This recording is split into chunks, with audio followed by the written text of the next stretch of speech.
Good morning, fuckers. Good morning, fuckers. How are you fuckaroonies today?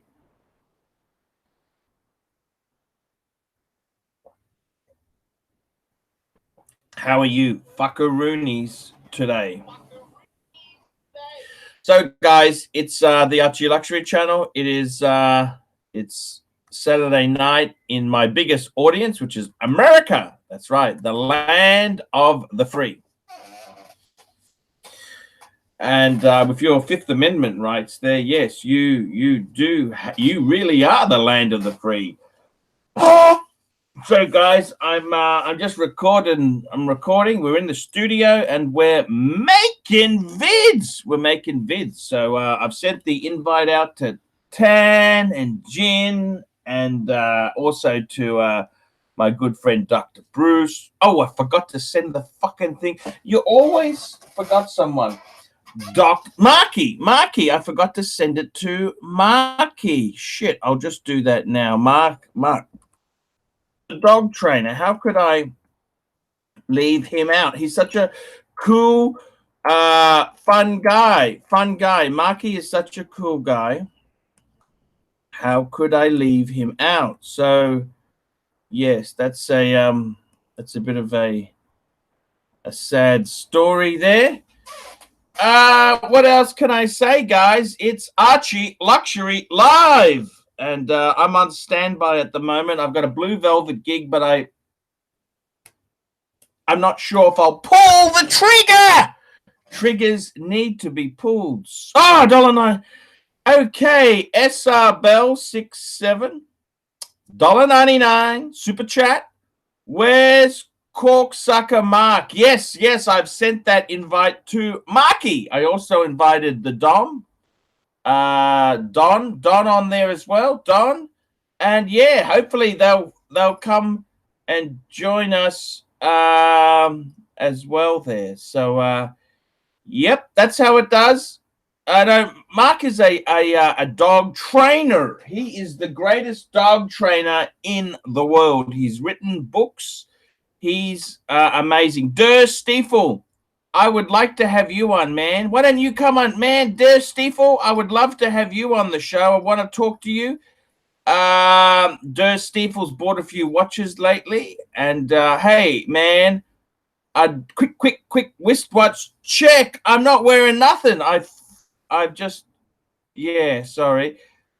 Okay, $1.99 super chat, SR Bell 67. Have you ever had sex with a man? Not knowingly.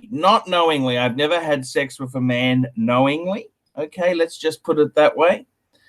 Yeah, that's the best way I can describe. Not that there's anything wrong with being gay. I mean, hey, there's a lot of gay people in our society, and hey, it's all the rage. So you know, if you are gay, well, good on you. Your sexuality is your business. So yeah, I don't have a problem with it. I don't understand. Americans seem very insensitive to homosexuality. They seem very nasty. They're nasty fuckers. They are really nasty fuckaroonies. Nasty fuckaroonies. So yeah, that's the way the cookie crumbles. So I gotta tell you the truth, fuckaroonies. I'm on standby. I need the money. The problem with these blue velvet gigs is they pay for air travel, they pay for the rooms, they pay for the taxi to the airport. I got to fork out for food myself. And SR, super chat, SR Bell 67, $1.99. Did you take it up? I've never actually, no, sorry, I confess, I have. Yes. Many years ago, I went for an erotic massage. She was clearly female. And her big thing was she put these rubber gloves on and stuck her finger up your ass. And I mean, look, I'm happy to give anything a try. It didn't really do anything for me. You know what I mean? Yeah, I remember that. Yeah, that's right. I remember that. She complained because I didn't finish quickly. I thought, What's this woman sticking her finger up my ass for? I'll give it a shot. Give it a shot. See how it goes. But it really didn't do anything for me. I mean, I said to her, actually, she was complaining. I wasn't finishing quickly. You know, that's the whole job in these places. And I said, take your fucking top off, sweetie. Take your top off. That'd be much quicker. We've got a super chat from Frank Black, $10. Frankie, thank you so much. Frankie 387. Remember that? That was a piece of software which would emulate a mass coprocessor on the 386s. Frankie 387 for the 386SX. That's right, the 386SX PCs. Because the DX had a coprocessor built in, but if you bought the SX, it didn't have the mass coprocessor. That was optional. So you could use a piece of software, Frankie 387, to do it via software. That's right. So thank you, Frank Black. Yeah, so that's geez, we've got some interesting topics coming up. I had a good chat to Tanzil there. I'm actually really I'm really keen to get a Patek, but I don't want to sell some of my old watches. Is anyone able to give a bit of Archie finance for sort of 18 months? 18 months is all I'd need. 18 months. If you could lend me $15,000 US. Yeah. I had a few people who lent me money, and I paid them back. No problems at all. So yeah, that's the way it's going. I'm just telling you now, that's the way it is going. It's going. Hey guys, Patek 5119, 5196 or AP. Now, Lucan, you should really be doing super chats. If you've got that sort of money to spend, man, you should be doing super chats. We don't like to give too much free advice. John's okay. I talk to Johnny every day. What's my thoughts on the 2018 Omega Seamaster Professional? Omega's very soft. They fucked it up. Very, very soft at the moment. I quite like these retro Omegas. I do. I like the big vintagey. It's funny, they got a small vintagey box, but they've made it bigger for supersized fuckers like in today's society. $10 super chat. Okay, thoughts on the 2018 Omega Seamaster 300? Yes, sirree. What do I think of this critter? I gotta tell you the truth there. This is a very good question, and I'm really keen to pounce. You're talking about with the new wave dial. The new wavy dial. Yes, sirree. I gotta tell you honestly, it's not my cup of tea.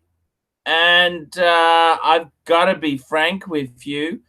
I think Omega would have been better off if they would have done a Pepsi version. That's right, guys.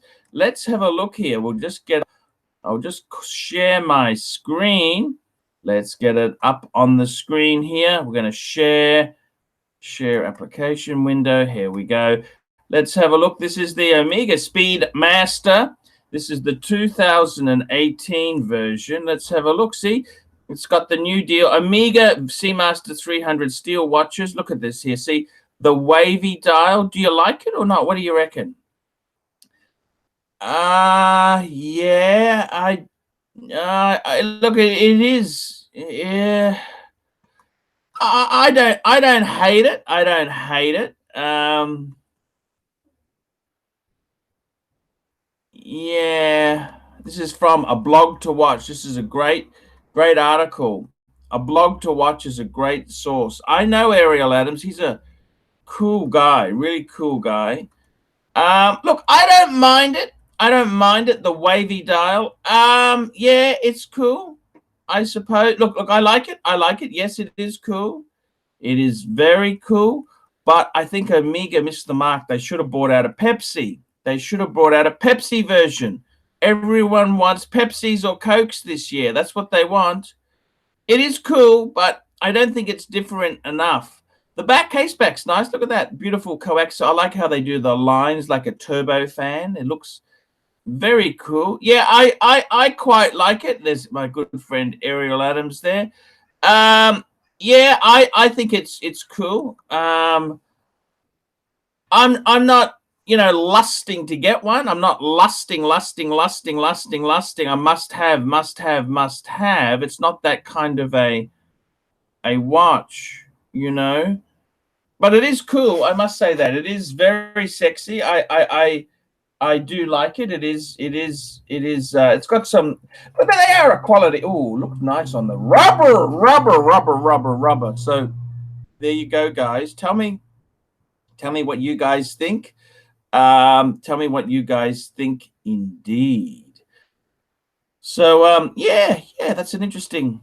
It's an interesting piece. It's very, very interesting. So I like it. Yeah, I do like it, but it's not something. I think it kind of, the wavy dial doesn't really differentiate much. It's kind of like a minor upgrade, you know, like when they have a you have a, like Mercedes or BMW, they have a midlife upgrade. This is kind of like a midlife upgrade there. It's not a full upgrade. You know what I mean? It's kind of a 50-50 upgrade. So yeah, it's cool. It's cool. Would I want one? Yeah, I reckon it's cool. I don't know if I'd buy it new. I don't know if I'd be buying it new. You know, I'd be looking around for a deal. I always want to get deals. I don't want to pay retail. I don't want to you know, they're not going to they're just jerks. I'm looking for a 5196, Lawson. 5196. Phil says he hates rubbers. Well, I don't particularly. Yeah, I understand. $1.99, Robert Himmler. Retail price, thoughts on the blue face 15400. Alternatives. Look, Robert, the retail price, you've got to get it from the boutique. It's not even available from dealers. It's a boutique piece only. So full blazing retail. It's a bluey gray. Alternatives, I'll give you some alternatives if you want some bang per buck. Obviously, there's the Nautilus, which is even worse. But there are some really good bang per buck alternatives, okay? Because if you want that Gerald Genta design, very, very simple. IWC Ingenua, okay? That's what I got, 3227. That's the one I've got. That came out similar period. It was a great piece. And the one that I've got, the 3227, has the in-house movement. So I reckon that you can pick that up for about $4,000 US. That is bang per buck. The other piece, if you like a bit of Gentry design, is a Vacheron Overseas, which actually originally came out as a Vacheron 222, which was fucking ugly. It was fucking ugly. Then, of course, you've got the what other alternatives can you throw at it there? You know, you could also go oyster quartz, Rolex oyster quartz, or the rare birds. But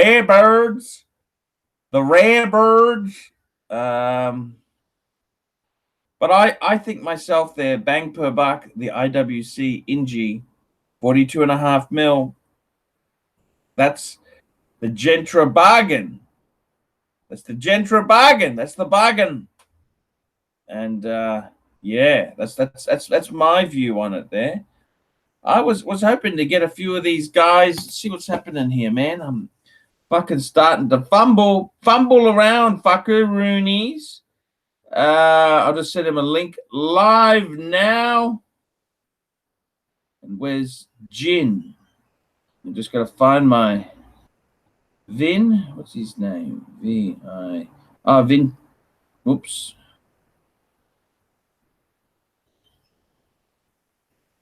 Vintigny. Okay, here we go. Just send them a quick live now. I need some help. We're starting to sink a bit. I'm starting to sink a bit.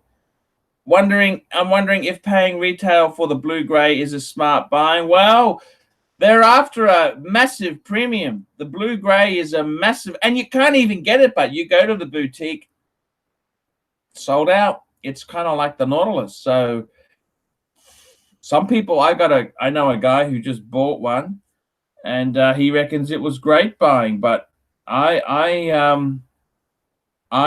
think I think it's quite dear. That's my view. I think it was extremely expensive. I think it was expensive.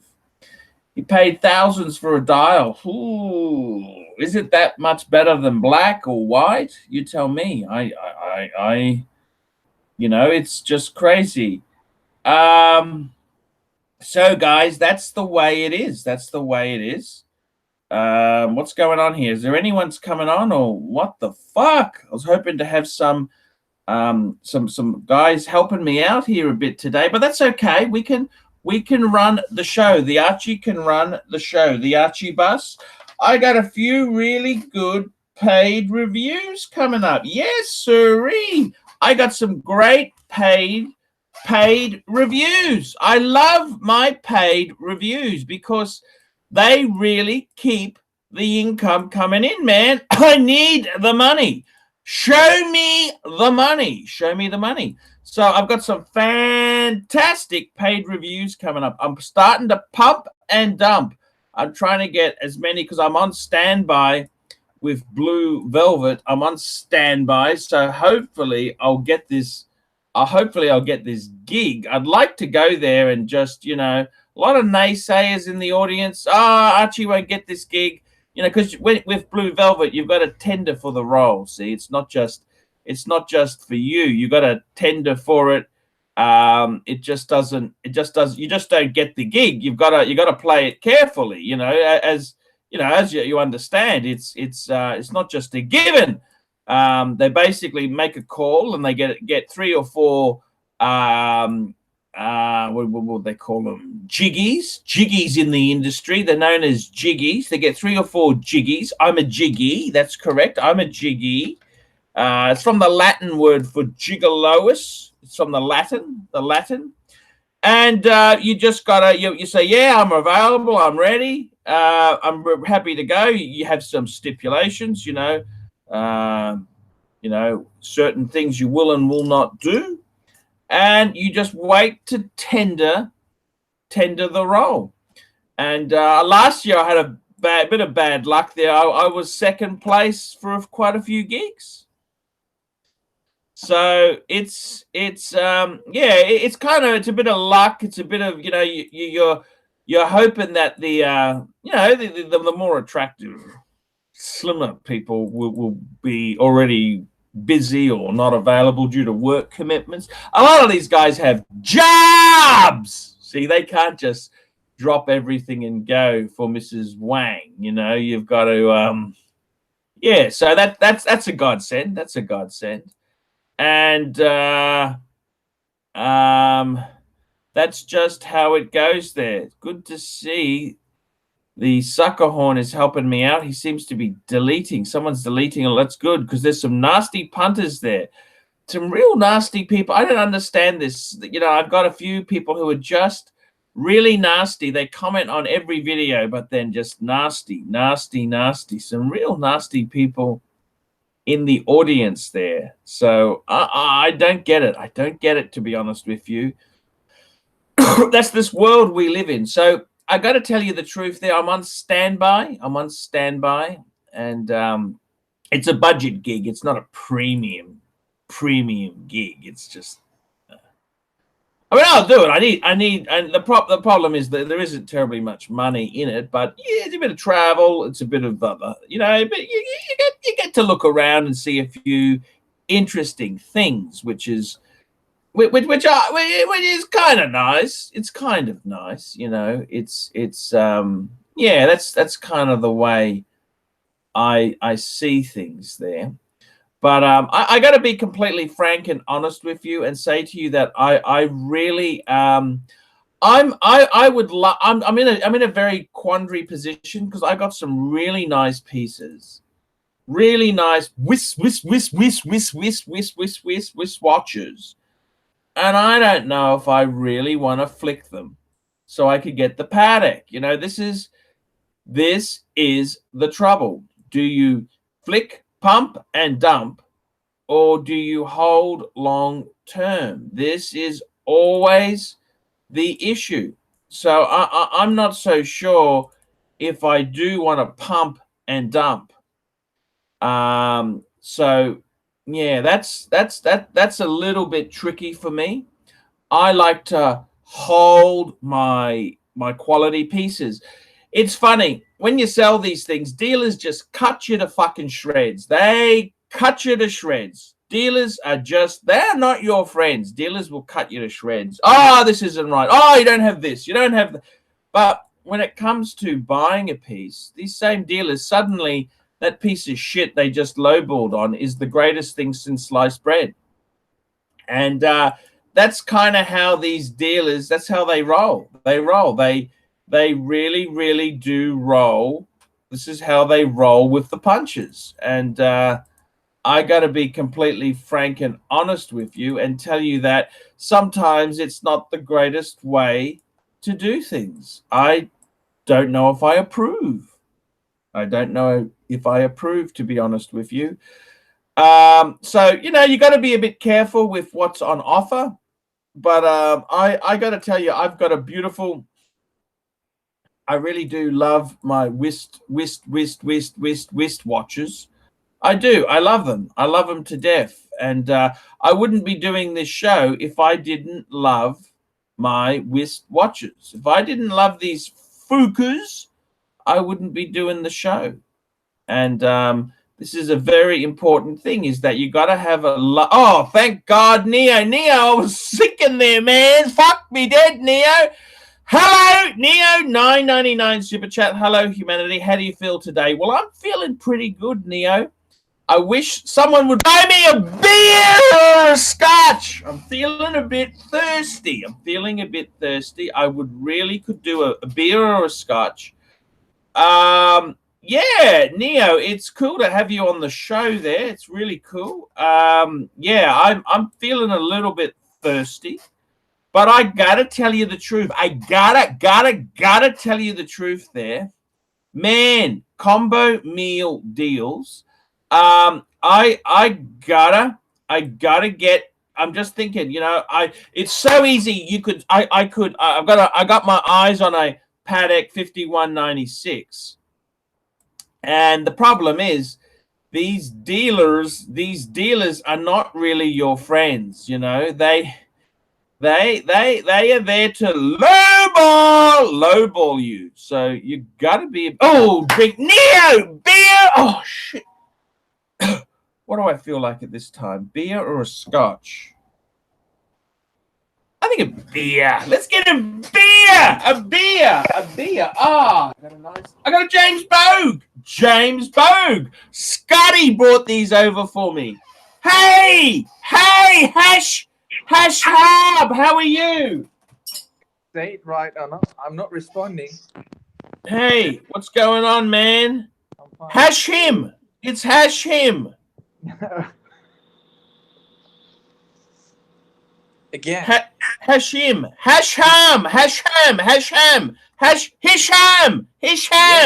Yes. Good. Hey, that's great. Hey, man, it's great to have you on the show. What's going on, man? What are you up to?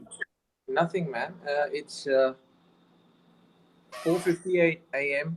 here. So. Holy fuck, that's early. My God, that's early. That's in. I think you guys are around 4.5 hours ahead, or 4 hours. Yep, that's exactly it. So tell me this: the other guys aren't here. Okay. They're not here. They're coming. Are you, with your collection? Yeah. Are you going to listen to any of the advice we gave you, which was basically to get yourself a cool Patek? Yes. I thought about it. Not for now, though. Well, to be honest, no. What would the wife say if she knew you were contemplating very expensive Patek No, Philippe's? What would she say? I mean, I'm not that worried about the wife, to be honest. Mm-hmm. The wife would. I mean, I could hide it from her. It doesn't matter. Mm-hmm. She wouldn't even notice. Maybe she would think it's some local watch made by Tata and Group or Titan, which they make. Local company. Yes. Yes. Yes. So Yes. that's not the problem. But the problem is that I think I'm kind of starting into watches, not at up to your level actually, and I want to go into it gradually. I want to explore every kind of watch, I and see. I just feel Pateks are a little bit more, delicate. You could say delicate, or I mean, I think I would be flimsy with Yeah. Have you spoken to your grandfather about this? them. No, not at all. No. Does he talk watches with you? He does. He has a few watches of his own. A vintage Yes. Amigas mostly. Vintage Amigas mainly. Yes, yes, yes. And You see, he in does. his day, those vintage Amigas, they were quite well regarded watches. They were. I mean, I think he said he'd gone to the Middle East and places like that back then, and he got them in the 60s, mostly 60s, late 60s, early 60s. Yes. Yeah, so no chronographs or anything like that, like the Speedmasters, just basic Oh, vintage okay. That's a Amigas shame. with, yeah. Because the sad thing is, the ones that are valuable is the sports. These True, dress true, ones true. have. They're not saying they're dogs. They're not dogs. They're still a beautifully made piece, but they Absolutely. don't have the collectability of the sports watches. True, true. And what does he think of your watches? Tell me this. Has he seen your collection? I mean, he's my grandfather. He's pretty old, and you can imagine, right? I mean, the whole thing is that, like, he's a boss, right? And we are all paid employees. I mean, we get a Mm-hmm. salary, and to be honest, he doesn't give two shits, to be honest, as to what we do with our money. Yeah, but does he? You must get special treatment as his grandson, don't you? Yes, yes. Or is he We do pretty talk mean? watches, Is but he he's pretty mean? no, he's not mean at all. No, but when it comes to business, he can be mean. Yes. Yes. Because I worked with my dad and it just wasn't easy. It's not easy working for relatives. You sometimes look at it and Yes. think, Yes. why am I here? Yeah. Why am I here? Yes. And it happens sometimes. I've never felt that, but I've found it very difficult to adjust in the Indian, whole scenario as a whole. Yeah. Because it was a completely different environment in England. I mean, you can imagine. Yes. So tell me this, do you miss England a lot? Yes, I do. I did tell you, right, that I visit my brother quite often over there. Yes, you were saying that. Yes, and he doesn't want to come back. Your brother's a doctor in No, no, England. my brother's in MRC. Yes, he's a surgeon now, and he just got recently married. So I don't think he's going to come Oh, back anytime soon. No, because no. there's nothing for him here. He's No, he's got a life in England. exactly. He's living in London, is he? He is in Nottinghamshire, Nottingham. Okay. See, there's so much to do in Europe. You can easily on the weekend you can jump on a fucking True. discount airfare. You can go to Absolutely, Switzerland. You can go to absolutely, Germany, Paris. absolutely, Paris. You go over Paris on a Saturday and have it's just amazing. Did you absolutely. did you go to Paris? Yes, I've been to Paris once, but that was with my folks. So I mean, I Okay. haven't gone with my wife. So Yes, it's since I've been supposed to be married, amazing. yeah. I'm. I may. I want to go to Paris. I'd like to go to Paris actually. But tell me Okay. this: the watch scene in England is very different to India. Very different, very different. It's a very As you said, sophisticated market in London. very sophisticated market. You have buyers, sellers, resellers, a grey market, everything of that sort. But over here, if you buy a piece and make the wrong choice, then you just can't sell it because you can't find the sellers. Oh, I see. Got you. I mean, the Indian market isn't that evolved. It's not mature enough to understand a particular brand, and you know, it's difficult. You'll have to go back to the AD and tell him to, sell it back for me because I don't want it anymore. And he's just going to say that, uh, I'll try, but don't expect much. I could give you maybe 40% back of your money. Shit! I mean, exactly. That's how uneducated about watches people are here. Yes. Are blingy pieces more in? Yes, absolutely. Because in the South, especially in India here, people tend to revere gold a lot. Yes. Yellow gold, we're talking, not white gold. When they go to the temples, they offer gold to the gods, right? Hmm. So yellow gold, absolutely, yes, yellow gold. And higher the purity, the better for them. I mean, if it gets too pure, like 24 karat gold is actually very soft. It's not really. John Suckerhorn, he's a huge gold. He loves his yellow gold. Does he? Wow, okay. He loves his gold. Yes, he does, because he's got a Thailand. The Thai people love gold as well. Yes. I guess it's a whole South Asian, Southeast Asian thing. Yeah, I mean, gold has been it's a magic metal. I mean, gold, like people say, like I had my Patek in white gold, but gold just feels so different to steel. Gold has got a different aura to it. It just feels amazing. And it's very heavy. Gold is heavy, but it's soft. It's quite a... Yes, I love gold. No, but 18 karat, which Rolex uses, is pretty good, though. As you said. Yeah, but it's still a bit soft. It's not like steel. It's nowhere near like steel. No. But you're right. It scratches up so easily. It does.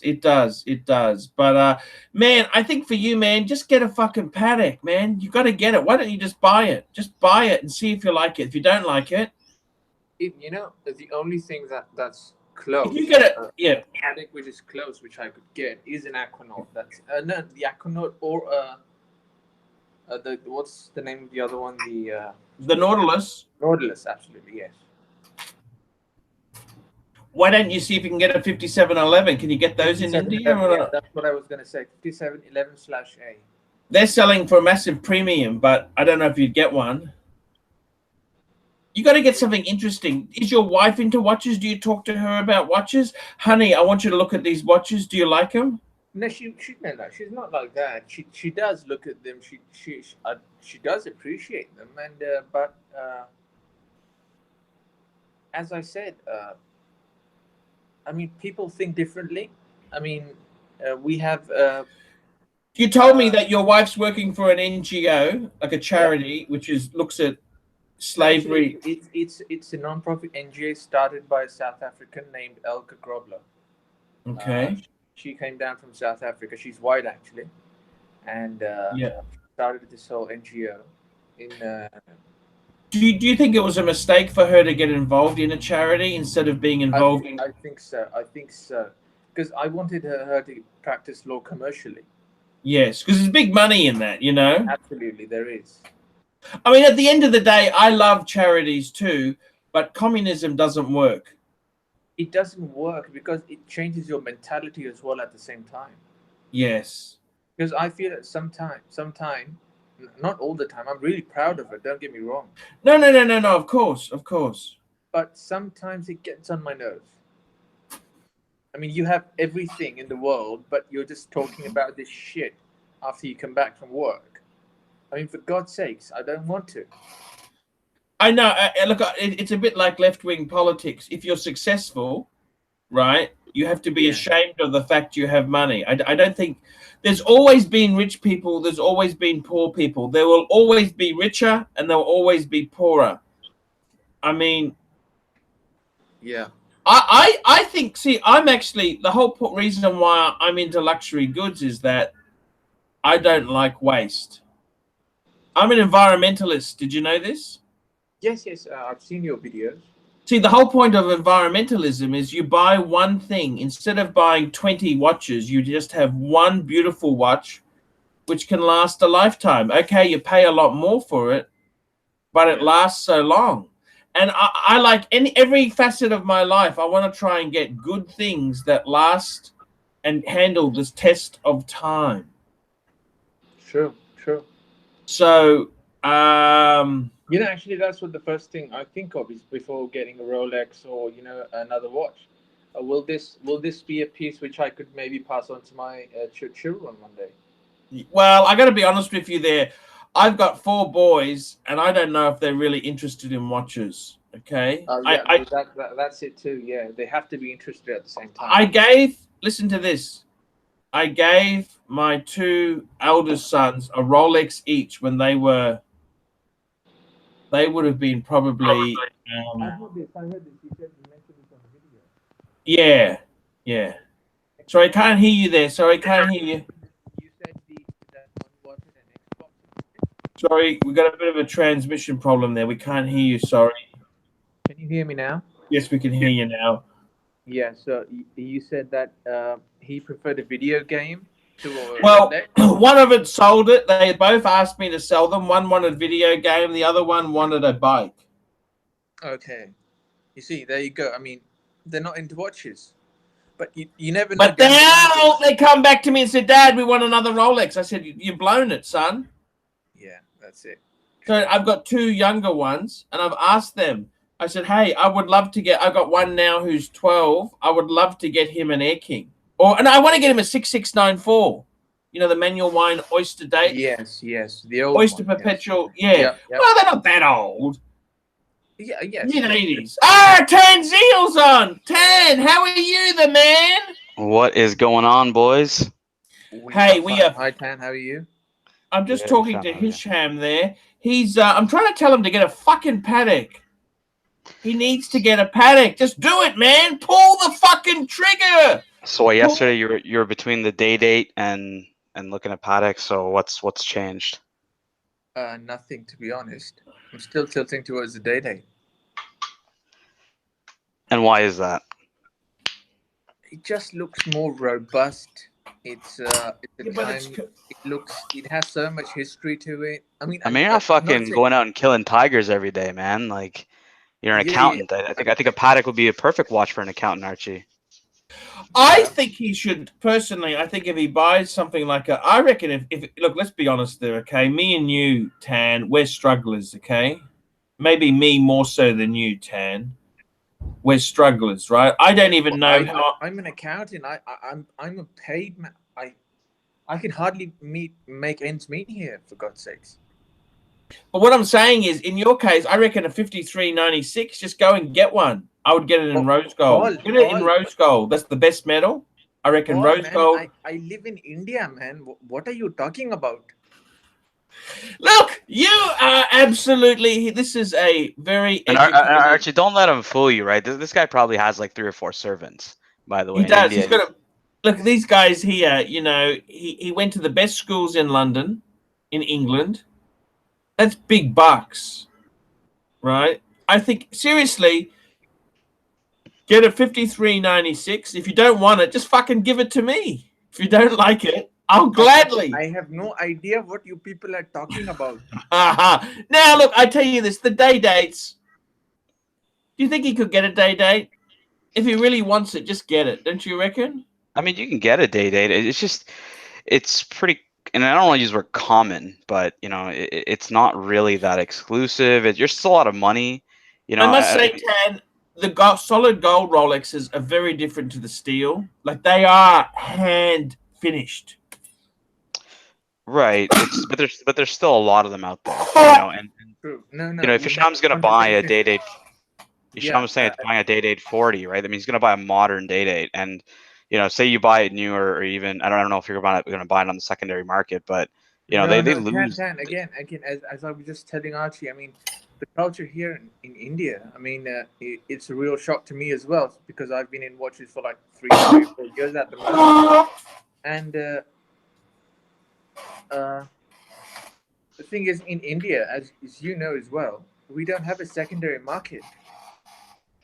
Yeah, so if you don't have a secondary market and you're buying it brand new, like, Exactly. you know, At it's retail. yeah, like I wouldn't buy a day-date retail. Exactly. And if you don't like the watch and you want to sell it, I mean, for not much of a loss, but you don't have a customer for it, do you? I gotta tell you, you know what's fucking happening now, Tan? You know, with Rolex pulling this bullshit limited supply routine. Yeah. They are only giving 5% off gold now, Tan. What do you think of that?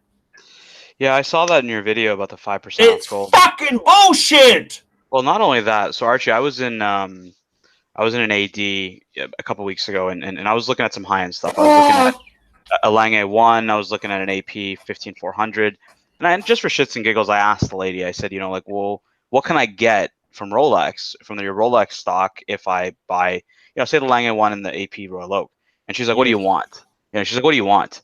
Right? And I'm like, yeah, like a Pepsi. Pepsi, She's like, Pepsi. She said Pepsi, no problem. She's like, you know what, that watch, as much as people are saying the hype or whatever, she told me, she says that watch will be as available as a Deep Sea is available. So it's not always available, but available enough that it's not a Daytona. She's like, if you really want the cream of the crop, of the most exclusive, that are out there, it's gonna be the Daytona. Okay. And she said, yeah, you know what, if you spend $100,000 with us, like, I'll get you a Daytona tomorrow, no problem. Like, it's 100 grand spent at retail, not fucking exactly right. Fucking circle jerkers, It's paid. But here's the thing, Archie. Like, for people who want to buy those watches, should they, at retail, buy 1 or 2 watches from the AD, or spend the premium, which is maybe 10 grand or 5 grand over, buy at the secondary market to get the watch they want? What do you think? Actually, I tell you this, Tan, that's a very interesting question. I was talking to Shani from European Watch Gallery. That's in Melbourne, Australia. Mm-hmm. And he had a customer who got a Panda. Right? Okay, you got the yeah. But he had to buy other things in this. They call it packaging, it's called, right? Okay. He had to buy a fucking Cellini, okay? A Cellini. That's fucked. And also he had to buy, I think he bought a fucking, they give you a list of what you've got to buy to get it.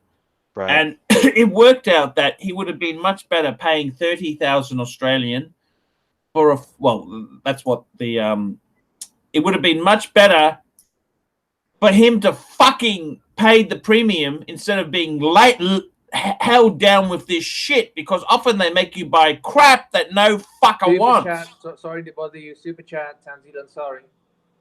$20 Canadian, 5196. Thank you, Tan. Get out a drink, big boy. That guy is so cool. He is the coolest fucker there is. Where is he? Yeah, we can't find him around these days. No, I think he's in Canada. Yeah, I think so. Yeah. It's a long weekend, right? So he might be out partying. Yeah. But like a fucking Cellini, man, that's just terrible. It wasn't even a nice Cellini. I think it was a Prince. I mean, from my perspective, is like I would just pay the premium, right? If all I wanted was a Daytona or whatever, I'd just pay the premium. You never believe this. You never guess what I saw in a Patek dealer in Hong Kong. What'd you see? Listen to this. The most unsellable of the unsellable. This was brand new Patek Neptunes. Yeah, you mentioned that yesterday about the Neptunes and how just they're dogs right now. Well, they were Patek's answer to the Cartier Santos. They were like a lounge lizard's watch, You asked the question yesterday about the gondola, if you're to consider the gondola over the 5196, because the prices are very similar. Yeah, I quite like it. I'm gonna have a scotch. Now, guys. I think someone's paid me some money for a scotch. I'm gonna have a scotch. Yeah, what did you think of it? I like it in white gold. I think it looks very fucking erotic. Fuck, I just dropped that's okay. What do you think? You think the gondola looks erotic? No. The 5111 looks erotic. It looks like a top down, high top. High top from the 30s. The high top. Yeah, no, I know. Listen, Lizard lips. I just think the amount of square watches you have, you know, that it'd be a third square watch. Like I just wouldn't see it in your collection, to be honest with you. You're probably better to buy the 5196. That'd be a better long term. It'd be easier to sell if you wanted to get out of it, wouldn't it? Yeah, and I was talking to Jin and a couple other people, you know, later last night and this morning and today about, you know, kind of the collection, you know, your Archie 5 and maybe even a modern Archie 5. And, Yes. you know, a lot of people, the consensus was a lot around the purging some of the watches that are a bit of dead weight in your collection and really getting that fuck off piece that would complement the You know, the world problem class. is the pieces I want to purge are fucking unsellable. Yeah, but let's say the average price was, you know, four grand between, let's say an average of all the ones that you're thinking of selling. I mean, you'd have enough for a 5196. But I mean, the PAM, who the fuck would I give that to? That is just unsellable. You understand the PAM market? I don't know what happened to these punters. They're buying Rolex Sports now. You know that? Lose some money over it. Come on. I mean, lose some money. Whoa, from an Indian. Can you believe this, Tan? Listen to this. Lose some money. Indians will say that, but they'll never come through with it. No, I mean that's just fucking ridiculous, man. I can't lose money. It's just not possible. No. No. Then you can't say it's not unsellable. It is sellable, but you're taking a loss for it. Everything is sellable. You just can't get what you want. You know. Exactly. Yeah. I think that's right. I reckon you need a watch. To be honest with you, Hisham, buy a fucking watch. You need something exciting. You Did we do a wristwatch check? You know what I reckon you should get? I tell you what I would get if I were you. You know what I would get if I were you? You know what's floating my boat right now? What's that? These days? What's that? I can't. Da-da-da. Hey, Dave, got a live show going, Dave. Sorry. I gotta be honest. What is that? Oh, that's the two-tone Daytona. Sorry, give us a look. Give us a look. I can't see it. Two-tone Daytona. Hey, Dave, I got a live show going at the moment. I'll ring you back. No worries. That's fucking gorgeous. What do you think? Yeah. How could you not fucking love that? You know what I reckon you should get? I tell you what I would get if I were you. How about a yellow gold Daytona head on a leather strap? Tanzil, $5. Can you paraphrase the clip that you censored in the video too, that you uploaded yesterday of one of your interviews? Can you change names to be safe? Sure. I was talking about the fact that I went beep with this. And he tried to run a scam. He offered me a hot Cartier diamond, and he wanted to know, did I have business people who would pay him 6 to 8 weeks in advance, and then he would get this stock delivered anywhere in the world. And as my rich fucker friend said, who does this fat cunt think he is? That's what my rich friend said. He said, I've seen confidence tricks so many times, and this is classic confidence tricks. Stay at a snooty hotel, take me out to a fancy meal, and then offer the bait. Okay, this guy thought he was so fucking clever. And this is what my rich friend said. My rich friend said, I only came out here because the fat cunt was paying for a very expensive meal. The only thing, this is what my rich friend said, the only thing I regret is we didn't order more of those prawn hors d'oeuvres. That's what he said to me. Yeah, I think a lot of people were curious on, you know, just what was said. And it doesn't have, like I said, it doesn't have to share names or whatever, because obviously certain people are not happy about those things. But I think a lot of people were anxious, anticipating the video because it had been taken down and whatnot. Yes. And yeah, legal action was issued. Legal action was issued, I believe. Interestingly enough, I had a conversation with a rancher about that. The ability to even action on stuff like that, and we both came to the conclusion that you know, there may not be enough evidence, and or B, there may not be enough money to pursue that kind of action, you know, against somebody in another country or some shit. So yeah. Well, the other thing is too, with the person concerned, what about if it is true? What about if I am telling the truth? Exactly, right. That was the first point, was, you know, the likelihood of this actually happening is most likely true, right? What about if I've got secret recordings that I haven't actually told him about yet? Well, I mean, regardless of the fact, this person shouldn't be threatening all this crap when, you know, if they're the one honestly doing this, and now they want to, you know, have a legitimate business or a legitimate, you know, some kind of a channel or whatever it might be that they're doing, and they want to hide all these things. I mean, that's fucked up. Yeah, it's just really fucked up. Well, the truth is, it's a fucked up world, and I got to be honest with you. This particular person, he was a lousy fuck. Okay, a lousy fuck. I asked him so many times if he could pay for play for me, and he was as stingy as they come. Yeah. You know, lousy fuck. He's a lousy fuck of a friend, you know. And all he did was he used it to get onto some other asshole's show. You know that? Yeah. I don't know, man. Like I was saying, delusions of grandeur. A lot of these guys have, right? Like they're just not, you know, they're just not satisfied. They have to. They use people for other things, and you know. I gotta say this: present company excluded, Hashim and Tan. Present company excluded. Most watch people are jerks. I wanted to ask Tan, sorry, that these guys, the guys we're talking about, yes, and one really sounds like me. I mean, they really think that they're the authority on watches, do they? I don't think that they think that they're the authority on watches. You know, they think that they are a authority on watches.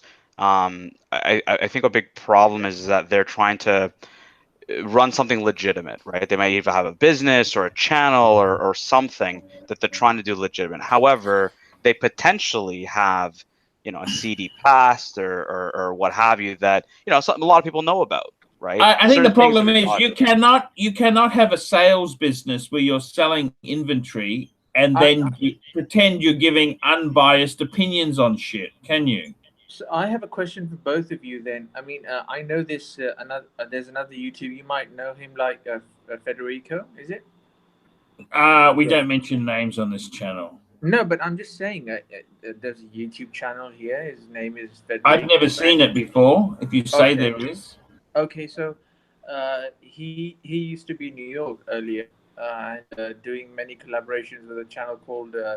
Just not mention the channel. Let's not mention the channel. We have to get rid of this guy soon. And this guy doesn't know the rules. Yeah. Because I'm not saying anything about them. I'm just saying the truth. Yeah, but that's the thing, right? A lot of people just... Yeah, but Hisham, a lot of people, you know, the truth, whether you know, there is the truth or it's not the truth, you know, a lot of people get angry, you know, over comments. Fine. You get me, right? Both of them, they used to do gigs together, watch chats as we're doing now, watch talks and stuff. And finally, he goes down to Florida, and you know, I like the guy. He's a great guy, great reviews and stuff. Not reviews, great. He talks about watches and stuff, and. Finally, can you? That's my question. Can you sponsor your own your stock on YouTube? I mean, can you say that you can buy off so and so watches, which I own? You've got some great stock in. Is that allowed? Advertising your that's the danger. I mean, I think you lose your independence when you're also selling stuff, don't you? No, but is it allowed? Because I don't know the. Everything's allowed. This is the Wild West. You're allowed to do whatever you want, but the problem is, if you are also selling stuff. Here we go. $5 super chat, Tanzil. Archie, as the pontiff of paid reviews, do you think the ranch has become the cardinal of paid for views? Cheaters. I don't think Clive is actually paying for the reviews, for the views. I think someone else is doing it as a joke. Okay, it's one of the Yeah. Sorry, Tan. Are you saying something? I was saying it could be one of the many elderly women that chase him around that might be paying for his. It could be one of the Indians also. You don't know. No, an Indian wouldn't pay for other people. They're not that generous. They pay for themselves. They wouldn't pay for other people. I agree on that, man. But yeah, like I mean, I think the big thing here is that there's a lot of people out there, you know, who make channels and have shows and stuff that, you know, and and don't get me wrong, there are some that are quite knowledgeable and have, you know, some authority on speaking of certain brands and what have you because of the experience, but there's very few of them out there that actually, you know, have that experience owning the, like when I talk to Archie about, you know, paddocks and APs, he's owned them, right? He's experienced them just like I Yeah. have, right? Yes. And so he can give an educated, you know, response to somebody about, you know, true, you know, guidance on, hey, should you get this watch? What does it feel like? You know, how is it? You know, how's the long term, you know, viability of it, etc. Half these fucking guys just look at it, never seen the fucking watch in their hands, and try to make some kind of an assessment. You've got to have owned the Exactly. fucking thing, don't you? You've got to have You know, owned it. that's what I just told Archie before. You know, you came on. Like, why didn't you get a Patek? And I was like iffy still.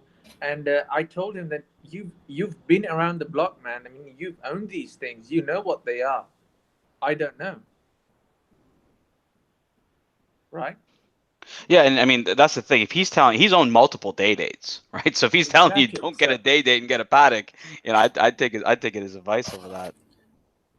I just think you Okay. just feel. I still think. I'm still thinking. Can we Look, I leave got it to at tell that? you the truth. Archie, $2 super chat from Steve Camasso. Archie, I don't want to see you kill yourself. Why the hell would you do that? I don't understand this. Why? No, definitely not. I'm not going to kill myself. That's fine.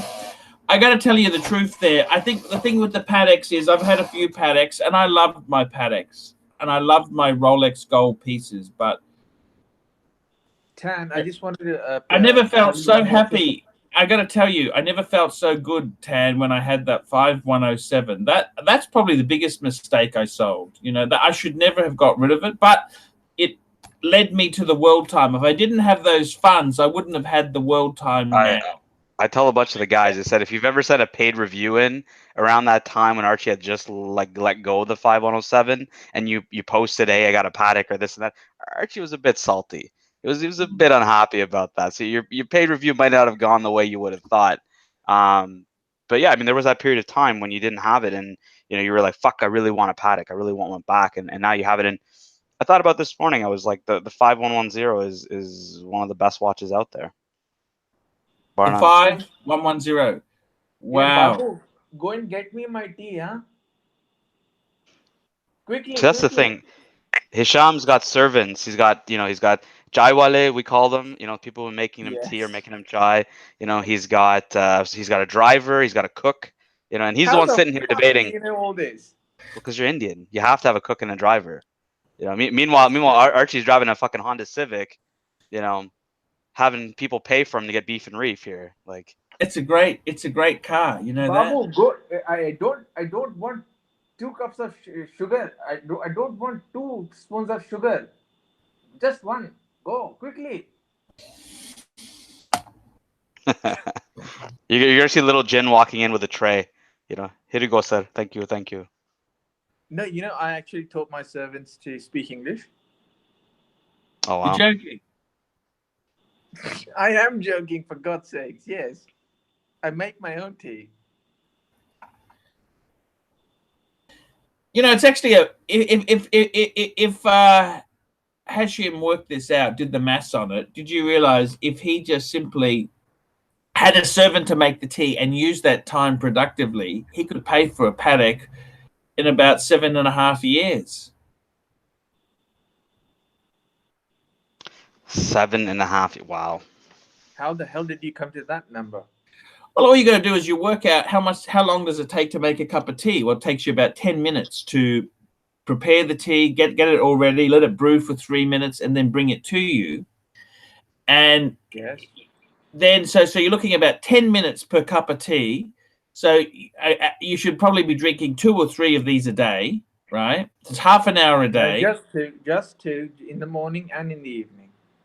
Okay. So then all you do is you factor in if you spent that time productively at your present hourly rate, and then you multiply how long would it take for a paddock. It's ABC.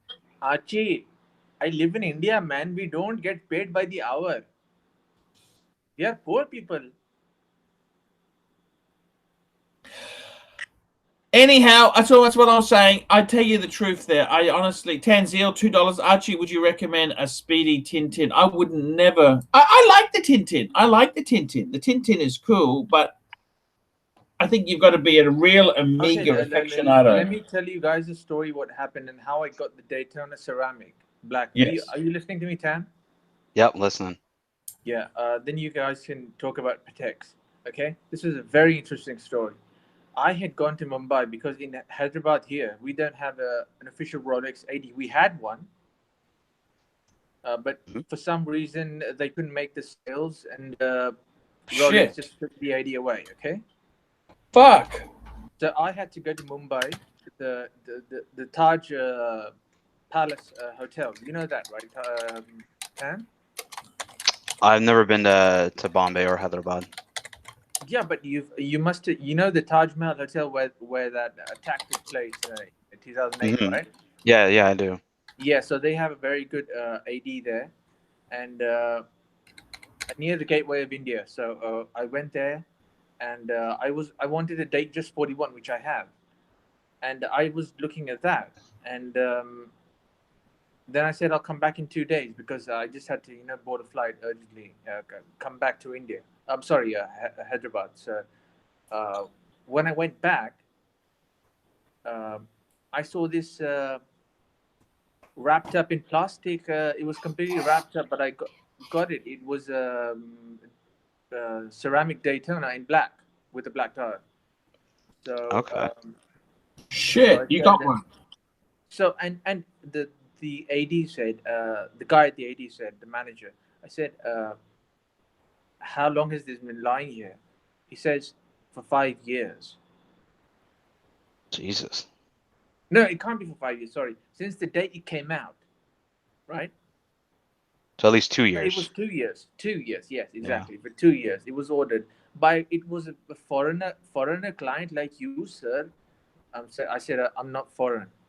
I'm Indian. So he said, could you? Is it for sale now? Could you ask the person if he still wants it? Oh, I think he's left the hotel long ago, sir, by now. I don't think he would want it anymore. So I said, is it for sale? Yes, sir, it is for sale. So what is the price on it? So he said, same price, sir, the MSRP price. I said, okay. Wow. Okay, this is getting interesting. I said, fine, pack that and that. But the day just 41. You didn't even try to haggle, eh? You just just give it to me. I'll buy it. Give it to me. Forget about haggling and this. And by the way, Archie, in India, you haggle for everything. Yes. Anything that's out there, you haggle. You're in a taxi, you haggle. The taxi fare says 20 rupees. You say, I'll give you 5. Exactly. And you even haggle for a shirt. Trust me. Garlic naan, fuckers! Thank you. Garlic naans. Actually, I'm just going to go and sneak into the kitchen to see if I can reheat any of the leftover garlic breads. I like that. Just hang on. I'll just be 1 minute. I'll just see if anything's fucking left over. So someone got cheddar says, I ate Indian tonight, chicken tikka masala and garlic naan, fuckers. Hello, Mom. Hello? You there, Tan? Yep. Can you hear me properly? Yeah, I can hear you. Okay. So we'll just say to goat cheddar that wait till tomorrow and we'll see how it goes. So I still think the day date is, for me, I like the day date. Don't get me wrong. I just think that you have a lot of Rolex. You're Rolex heavy in that sense. you already have the Daytona ceramic. Heavy, you have a really, really nice Rolex collection. So, True. It doesn't have to be a pat. You can get something else, but I would try to expand that collection and get something that's a little bit, just more diverse. Something that is a little bit more exclusive. Exclusive, yes. The The word here is exclusivity. Yeah, like you have some really nice Rolex pieces already, so I just Yes, think that yes. adding a day date just won't really do anything for you. And you're saying for the same price. I mean, why not go for something more exclusive and more appreciated for the same price, rather than a day date which you could get any time of the year, anywhere. Yeah, anywhere, and it's I think your value of the day date's going to go down. They really True. do. I They agree. really do take a bit of a hit, in the market. Whereas if you're looking at a Patek, at least like and he's saying a 5396. I mean, a 5396 is an excellent watch, very rare. I was I've never. really thinking about a sports watch, either Aquanaut, the Nautilus Mhm. 5711, or the 5196 in rose gold. Well, if there is a Patek dealer, in India that you can get a Exactly, and that's the 5711. problem. Thanks for reminding me. We don't have a Patek deal in India. Yeah. If you didn't, I mean, if you had one and they had an ability to get a Nautilus, I mean, that would be obviously the best case. But outside of that, it's very hard to get a Nautilus from an AD. They might get one or two a year, and there's a big wait list on them. So But same thing for the Aquanaut. there are watch guys in Delhi and Mumbai, as you know, because they're really big cosmopolitan cities, who can source one for me. Yeah, if you can get one. I mean, the problem with the Nautilus right now is the prices are 100% markup over retail, almost 100% markup How over. much are they? Well, the retail say is 30,000 US, and they're selling for 50s, kind of a 50,000. thing. Yeah, Wow. like it's pretty. Yeah, it's pretty bad right now. That's like 15 lakh rupees more than a day date. So that will come up to 15 is like almost how much?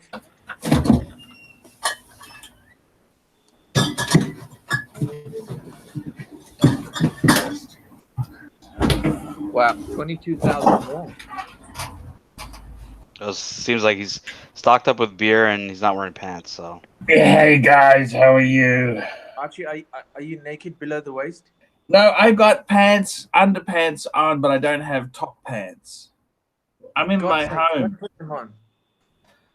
Okay, I'll go and get some. I'm back in a minute.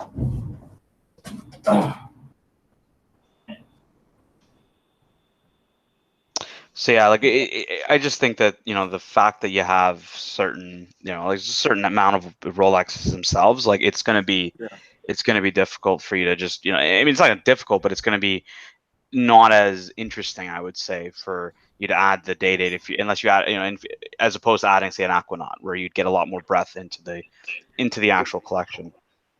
Actually, I like the Aquanaut even more than Now your sound has gotten really low. yeah. I like the Aquanaut a bit more than the. It's still pretty low. Can you hear me? I said I like the Aquanaut. Shmee. All right, Archie, we got a super chat come in for you. $5 Australian from Can't Find You. I'm thinking of investing in gold and silver bullion, about 2,000 at a time. What do you think about this investment choice? Look, I got to be honest with you. You got to be very careful. It's a very, very tricky thing. I would rather be investing in luxury watches. You know that? I would be buying something very cool. That's what I would be buying. And I reckon putting your money into a 5127 is about the most perfect gold investment a man can make in the modern age. And just to follow up on that, and I'll conclude by saying one thing. Can you guys hear me now? Have you ever tried smuggling gold into a different country? It's fucking hard. The cunts think you're a fucking, I don't know, they just, but wear a wristwatch in, they don't even notice it. I would go for gold. Arch, can you Go hear for me? gold, Rolex or Patek. Hello? Yes, hello. Yeah, you can hear me, right? Yes. Tan? Yep. Yeah, so as you know, in South India or the Deccan part of India, right? Yeah. People just below that, people are crazy about yellow gold or gold 90. itself, right? Yeah. So they want these blingy pieces all the time, right? And that's what, you know, it's so helpful for me because these OPs, the steel datejust, the submariners, the hulks, everything is just lying there. You should send Archie over there to India to buy some stock, so he can Yes, sell and make some money. I would recommend you come to South India, and you would get any watch. I'm not kidding. Any Steel Sports Rolex, you have it here At retail? at retail. At the most, they'll give you a 6% discount. Or if you haggle like a bitch, as you call it, they might even give you more. Because Indians like to lick a foreigner's ass also. You must admit. Tanzil, super chat, $10 Canadian. Which Louis Vuitton suitcase or hard case luggage would be ideal for spanking Creamy T's ass in a night of sticky, steamy passion? Minotaurs on time. Fist! Simply the fist! Now, I got to ask you, Tan, did you think that experiment with the Creamy Tea would have worked or what? I think it was actually, I mean, a lot of people were happy about having someone like that on the channel. It was a bit unfortunate that they knew nothing about watches, but her yeah. ego exploded, didn't it? What went wrong there? Her ego, wasn't it? She didn't listen to anything I fucking said. And I wasn't sure if that was just her insolence or if that was just, you know, her being the fact that she's just stupid. You know, I could never figure out which one it was. So. I mean, the thing is, truthfully, I advanced a couple thousand. There was $2,000 that was paid to her, right? Mm-hmm. And certain things were wanted, like she had to make some videos, and she did nothing. And I said to her, she said, "Oh, you promised you'd pay my expenses for October." I said, "Yes, that's true. That's true. You promised you'd do some fucking work." And that was the end of the relationship. Oh, really? Wow. Yeah, I don't know. What are we talking about again? We're talking about somebody from the past. Probably best if you don't know. See, I know a lot of Archie's. Person who's gone missing, that lady who had to guess the prices of your watches. No. This is another lady. This is another lady before that, but I've removed her from the channel because, you know, I can't be publicizing another person's channel. But I got to be honest with you, no hard feelings to her. I mean, seriously, I tried my best to get some things happening, and she told me she didn't want to talk about luxury goods, and I thought that's the whole fucking reason I got you. So what did she want to talk about? If she didn't want to talk about luxury? She wanted to make videos about going to coffee shops and walking stupid fucking dogs. Fuck. You know, in India, like, Hisham doesn't walk. Like, he pays someone to carry him around, right? Servants. But you understand, it's just so fucking crazy, man. It was just crazy. She hasn't done a video in over a year. I said to her, you may be able to get this going where it actually, I mean, she demonized me. I'm such a bastard. All I did was I paid for some bills, and I said to her, we need to do luxury goods. I want you to promote luxury goods, luxury goods, luxury goods. That's what the fucking ArchieLuxury channel's about, luxury goods. And she wasn't interested. Absolutely was not interested. And I don't know. I mean, she started off perfectly. She was keen to do anything. I said, well, just calm down. We'll get it happening. Yeah. And I mean, in all honesty to you there, I just don't get it. These young generation, it's just crazy. I just don't get it. I just don't get it. Yeah, so Hisham, I know, like, I mean, we're going way past, like, you know, back in the day when Archie had, like, you know, this person, you know, he was running a website called luxurytolast.com. It's still going, that website. Did you see the links I sent you? I did. Thank you for sending me those last night. That was excellent. And, you know, Archie even had his own society, by the way, Hisham, if you didn't know. Wow. I didn't know. I had no idea. No, just to give you an idea that Creamy Tea, if you looked at her Instagram page, this is what she said: "Can't stop laughing at myself." So this is the type of person I'm dealing with. So much to update. I've finished this week's vlog full of music, puppies, and strange experiences. What about keyword fucking luxury goods? Keyword luxury fucking goods. Because as Tan said yesterday, the reason people came to my channel was because they were searching on Rolex or Pateks. Why did you come and find me, Tan? You tell me. Was it because of puppies or strange experiences? And it definitely wasn't for Tag Heuers or for fucking other shitters that you have right now. So, you know, it was definitely about, you know, I actually came looking at a Patek. So I typed, you know, Patek Philippe Calatrava, and yours came up right away. You were talking about the 5107 and all that jazz. So, you know, but I think that's what a lot, and it's interesting because yesterday in the live comments, a lot of people were saying, yeah, like, you know, we didn't come here for the fucking tag. You know, we came here for the Rolexes and everything else. So your demographic of viewers is a lot different than, you know, some of the viewers that go and look for, I don't know, Squales and all these other types of watches, right? Like, it's a different group of people. They're a bunch of fucking losers who look for that sort of crap, aren't they?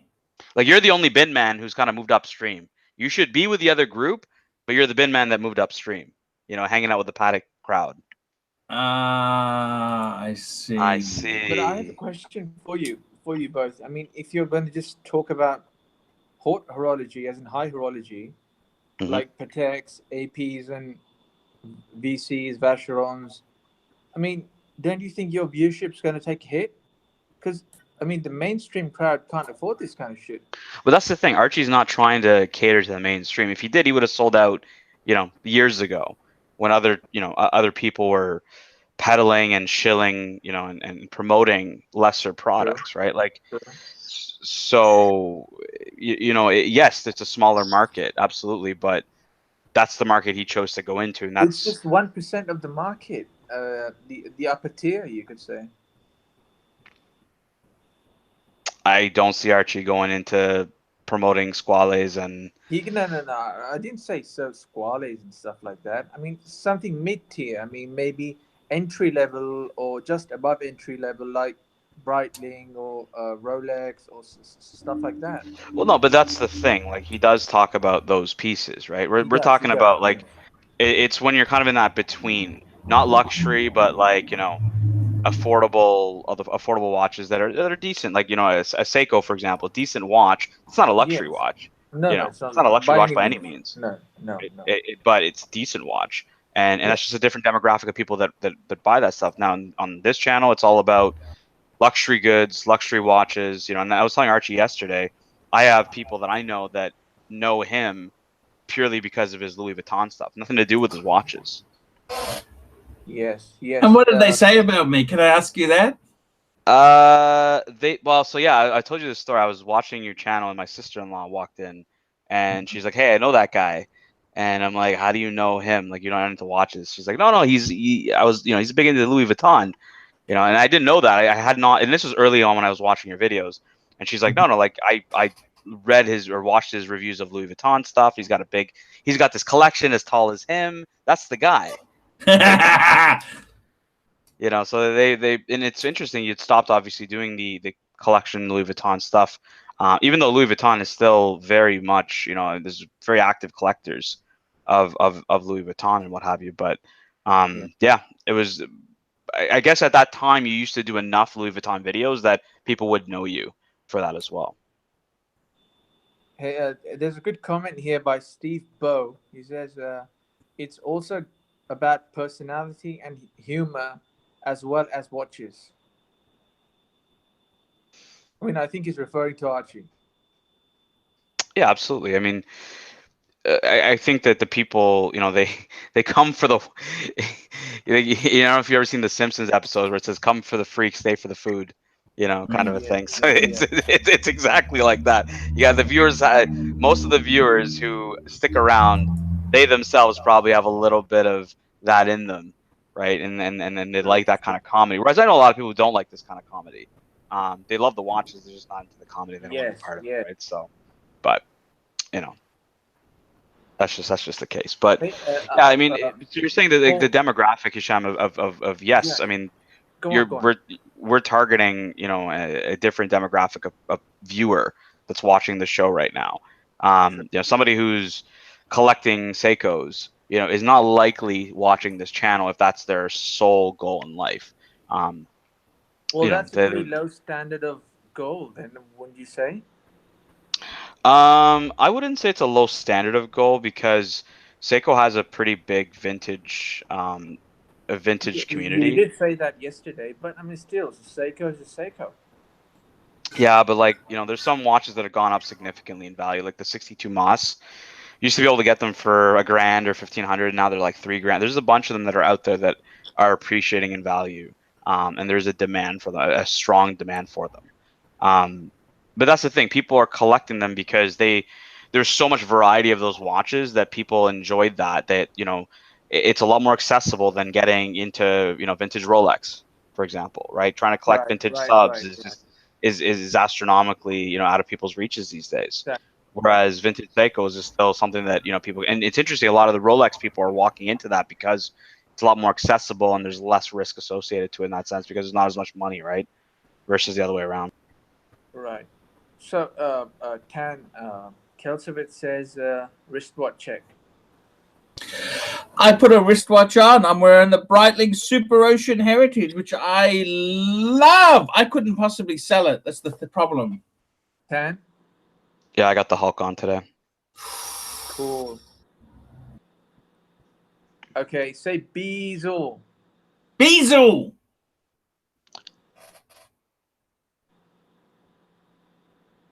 People want to know what a blue velvet gig is actually, Archie. It's a paid.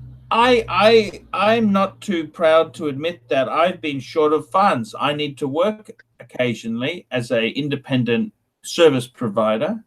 Okay. It's basically a paid gig that allows me to travel, see the world, and make people happy. Happy as in? As in happy, you know, orgasmic. Oh, okay. Right. It's hard getting gigs, but I put on a bit of weight from depression eating, and it's hard getting gigs now. And I'm getting old. No, I mean, you've put on quite a lot of weight over the past few months, I can see. Oh, fuck, thank you. No, I'm being honest. I mean, I think you should go on a diet or something. Oh, a reboot. Jesus Christ. Thank you. That I wasn't expecting this on a Sunday, Tan. Yeah. It's how the camera angle is. If I put the camera up here, I look much thinner. It's just the camera angle. It's not about the camera, Paul. You know it. You've put on... I don't know it. A little bit. It. Look at yourself like 2 or 3 months ago, maybe in some picture or some video. You didn't look like this. Okay. Okay, another $5 from... Which, Archie, which alleged watch guru would pay you the most for a blue velvet gig? Mark Goldberg, STD, Spruce Williams, or Freddie Boulderstar? I'd have to say Freddie Boulderstar. He doesn't have balls, but that guy has just got no balls. He took the video down. He's got no fucking balls. That's why I had to release the video, because I was sick of waiting for his fucking bullshit. So no Baldassar is what you'd call him. That's right. So yes. Who is it then? Teddy Boulderstar, because he's just boring. The guy is boring, you know? He doesn't want to post anything. Who would pay you for the gig? Teddy Boulderstar, I think, is the only one I could think of. Would probably pay him. Mark Goldberg would try to get it for free. I like the Mark Goldberg. Yeah, Mark's a good guy. Cool. He's a good guy, yeah. He's a very cool guy. Cool, yeah. I wonder how his Chihuahua's doing. He's got a Chihuahua? I'm probably going to see him in a few days. I'm flying to Chicago. That, right? Yeah, in the first week of July. Yeah. Yeah, I'm excited because I heard Chicago has some pretty decent ADs. I don't know if they have FP Journe there, but I'd be interested to see an FP Journe boutique and whatnot. Yes. I mean, the only FP drone that I'd be interested in probably getting would be the Chronomet Bleu, but even then, it's like it's pretty redundant with the Calatrava in the collection.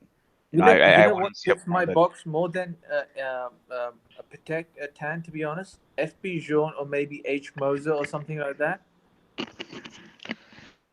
I mean, I don't think from a investment perspective it would be better. No, no. Yeah, no. Forget about investment. Just buying the thing and enjoying it. Yeah, I mean, Moser I would only probably be looking in their lower end range, just to have that sport model that I like. Okay. And FP Journe, again, it would be specifically the Chronomet Bleu. It's just it to me it's too specific into those boutique brands. Yeah. But there's a lot out there that's just as good, right? Like, and in that price range, again, this is where Vacheron has the problem. We were talking about, someone was saying yesterday about Vacheron not being in the Holy Trinity anymore. I mean, like, yeah, I mean, Vacheron is having a very tough time competing.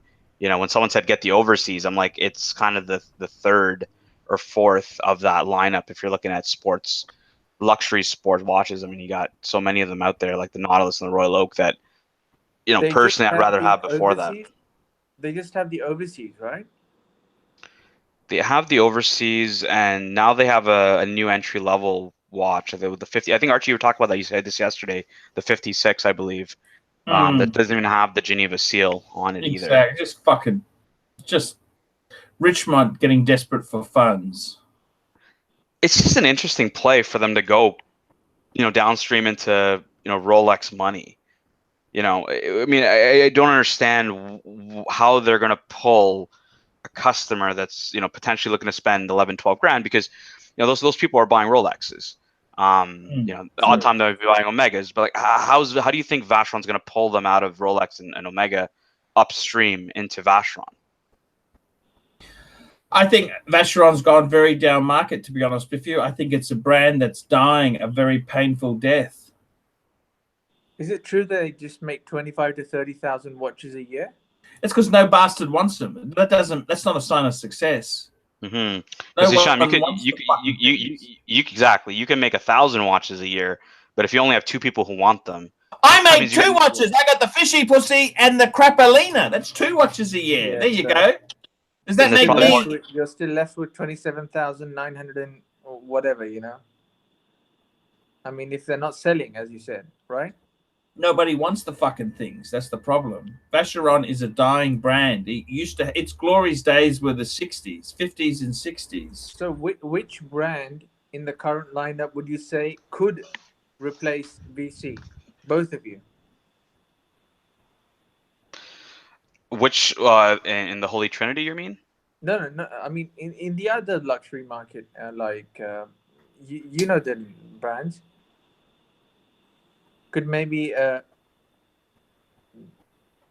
take VC out of the Holy Trinity and maybe, Yeah, so you're saying which other brand could replace VC in the Holy Trinity? Now, I mean, the problem is the Holy Trinity is Swiss, right? Like, people are going to say, oh, Lange should be in the Holy Trinity and whatnot, but then some people say, well, they're not Swiss, and therefore they shouldn't be in the Holy Trinity.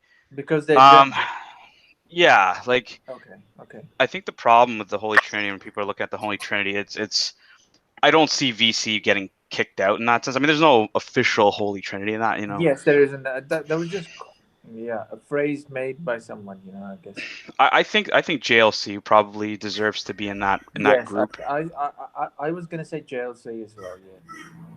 I think they deserve to be in that group. Just they are Swiss. They have a long history.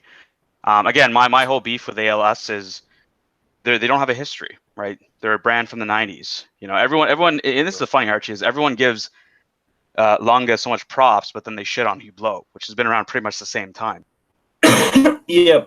I reckon Breguet's a great brand, Breguet, but they were French. They can't be included. See, the Holy Trinity is just, they have to be Swiss. They've got to be Swiss, and even Rolex isn't Swiss enough. Yeah. I got to be honest with you. In all honesty, I think the Holy Trinity, I got to be honest with you, Patek is very proud and strong. AP, if it wasn't for the Royal Oak, they would have died. Okay, the only True. AP to get is a Royal Oak, whether it's an offshore or a standard Royal Oak. And as for VC, they just can't seem to get their mojo. I mean, they've released many good things. They reissued the Toledo. They reissued the 1921 history. The whole history series is amazing. Right. But no one wants to buy any of this shit. How hard was it for you to sell your VC, Archie, when you had that small one? It actually wasn't that hard, because what happened is I had a guy who bought a Vacheron off this really overpriced dealer in Australia called Nick Hacko. Okay. And I actually sold him a JEWELLERY box. And he said, I said, what other brands do you like? And he said, I got a Vacheron. I said, I got a Vacheron too. And he goes, I'd like to see your Vacheron. So I showed him my Vacheron. Mm-hmm. And on the spot, he said, if ever you want to sell it, I'm your man. So immediately I came back. So I'd paid for this Vacheron about $22.50 Aussie. That's like $22.50 Canadian. Yeah. I had it serviced, which was about $200. I had it polished, which was about another $100.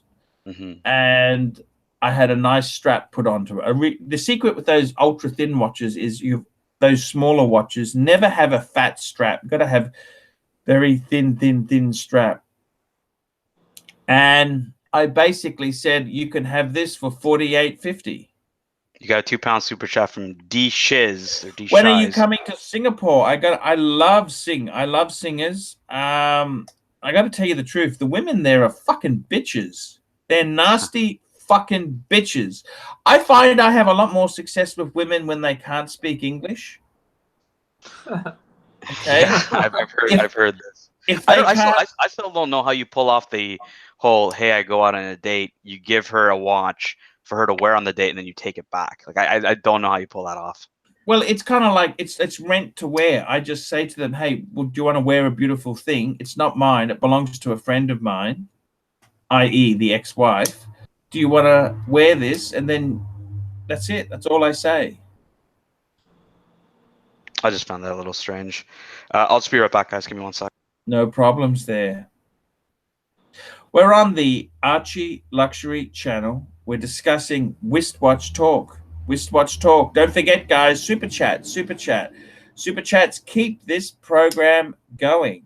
Without Super Chats, there is no... Hashim! Order a salad, big boy. No pizza today.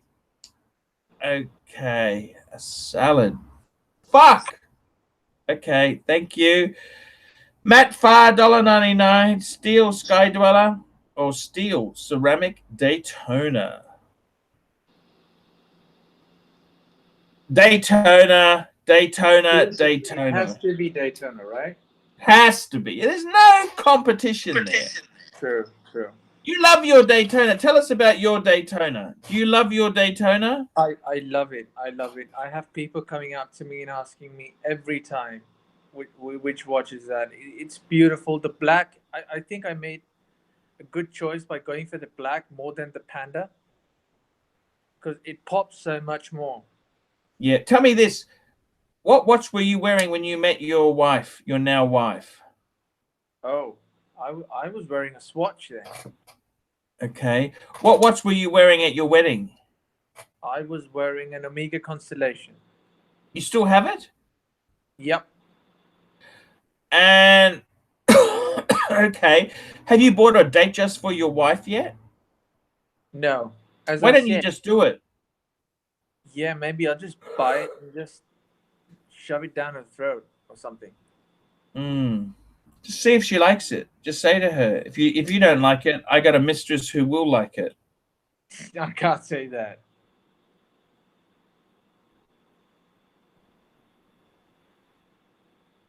I mean, exactly. as we talked earlier, in the sense, this whole, I mean, you got to agree. I mean, India is a poor country. I mean, it's a developing country. It's doing great and everything, but it's at the not same as poor time, as you think. It's fucking there. There's some loaded Indians. Yes, they are. I agree. But those are the minority. But the situation in the villages and everywhere is deplorable. I see. you know, and still, so I mean, I think the whole NGO thing which he's into has changed her mindset a lot with regards to luxury stuff.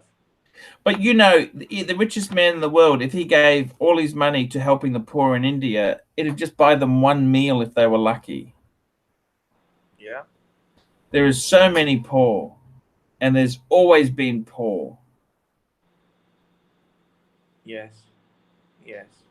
And I think at the moment we've never had so much slavery as now. In India.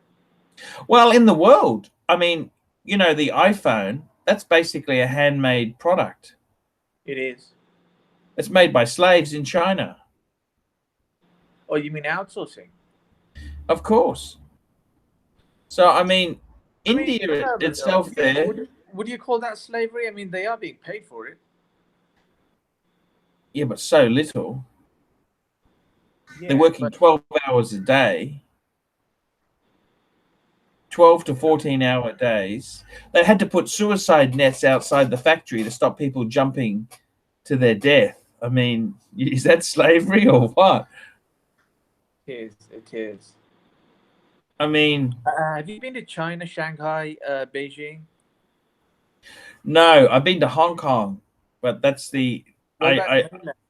No, I haven't. I actually want to go there. I want to go there, but there's some beautiful. The problem is there's too many stingy. These women are too stingy to pay for a blue velvet gig. They all want it for free. I was planning on going to Shanghai because I heard it's a really good city. Shanghai is amazing. $5 super chat, Big Vern. £5 super chat. New Rolex Explorer 1, Rolex Explorer 2, black or white, all things considered. White. I would say if you're going to buy new, I'd get the Explorer 1. You don't want to buy the Explorer 2 brand new because you're not going to get much of a discount and it's not that wanted. You've got to buy the Explorer 2 on the used market. No, but he said new. I'd probably go Explorer 1, 39 mil. Okay. Okay. I reckon that's the way to go. It's a cool watch, though. I mean, in the sense, 39 mil, 214270. I mean, it doesn't have a bezel or anything, you know. It's a dome steel bezel, but you know, you can read it so well in the sense, like with the 369, the lume is excellent. So I do miss. I do miss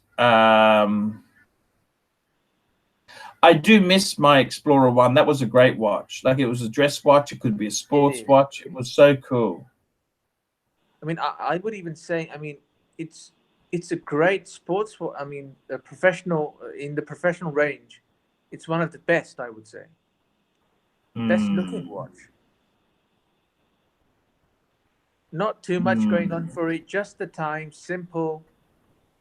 You know, legible, easy.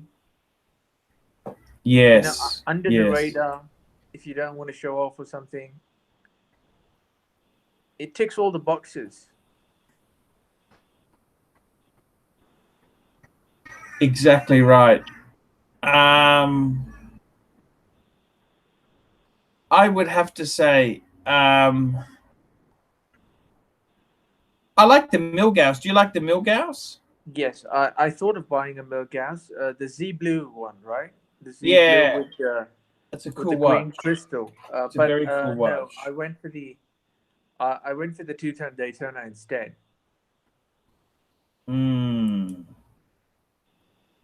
We haven't heard much about Milgauss these days, have we? I mean, well, they're a bit soft. Yeah, okay. But I gotta say, in all honesty, there, it's really. Would you ever buy a Milgauss yourself? Yeah, I said I love the green sapphire going around it with the Z Blue dial and that electric single hand going on. You know, that electric bolt kind of orange single hands going on. Yes. It's a nice funky piece.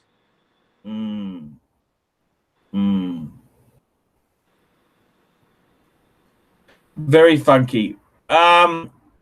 what are you buying next? Tell me this. Well, we know we've spoken about the. Yes. You want to get a. You want to get a fucking day date. Okay. What else are you looking at?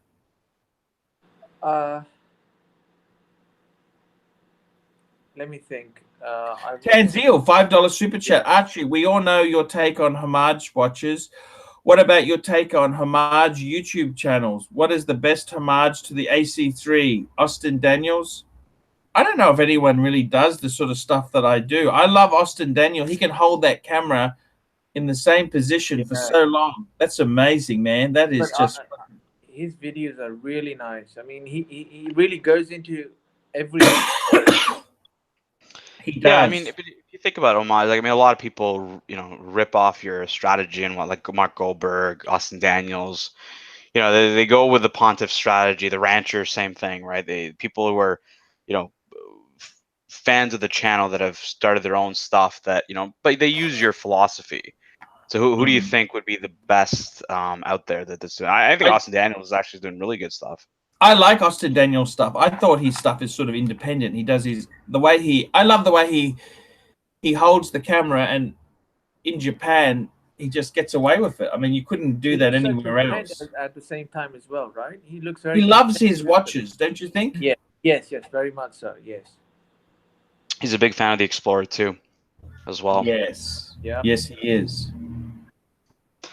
Yeah, I mean, but that's the thing, Archie. A lot of these guys take the foundation or the strategy that you kind of preach, and then they build their own thing on top of it, right? They have their own personality, et cetera, et cetera. But you really see a lot of that similarity between, you know, the same principles that Mark follows, Austin follows, the rancher follows, a lot of people, and reasons why they don't go downstream, right? They don't start talking about squales. They don't start talking about these other shitters because they just know that it's just not where they want to be from their own, you know, collecting strategy.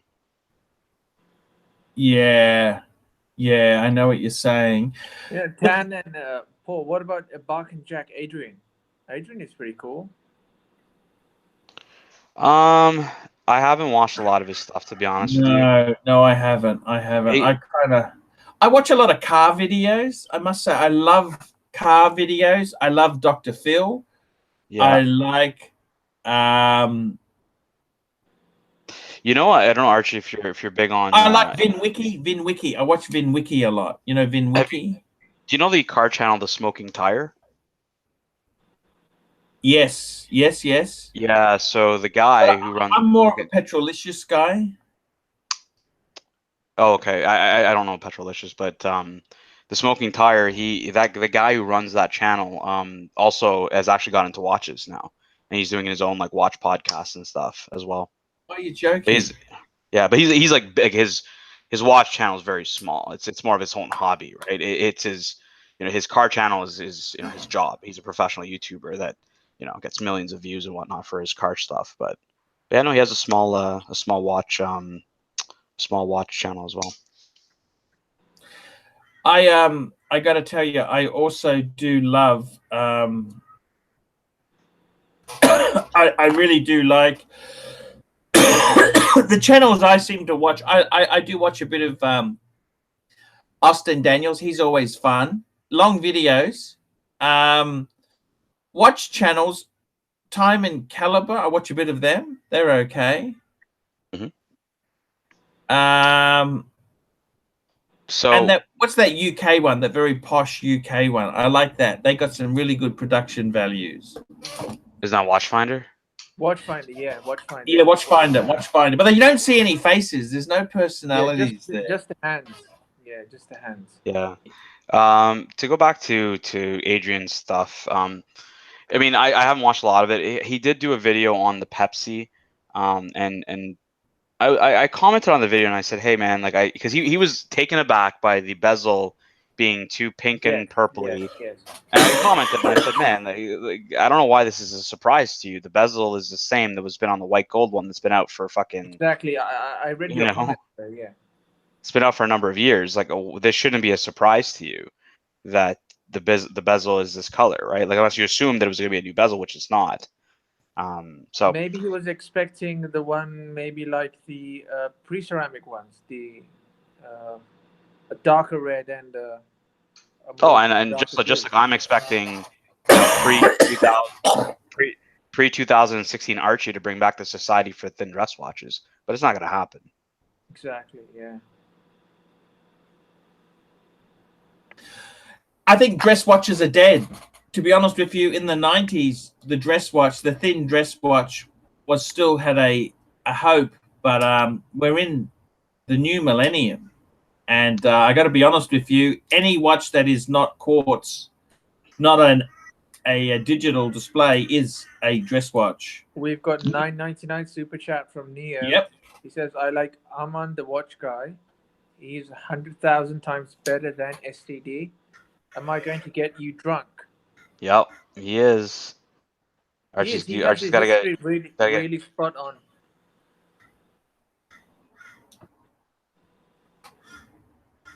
Have you seen his channel, Archie, Armand? Yes, I have. Unfortunately, a lot of shitters there, a lot of affordable watches which have no bearing of interest to me. Okay. I actually like Mr. Porter. Have you ever seen Mr. Porter channel? Don't they do like all like men's fashion as well as watches? Yes, and they do some car stuff too. They had the guy who sold the Paul Newman, the auctioneer. I'll have another drink. Thank you very. I'm gonna have a beer this time. Fuck it! I want a beer. I want a beer. I want a beer, fuckers. I want a beer. Ugh. I did some gardening work yesterday. Call Mark on if you can. I've already asked him to come. I sent him an invite. He didn't turn up. Yeah, and Jin, I miss.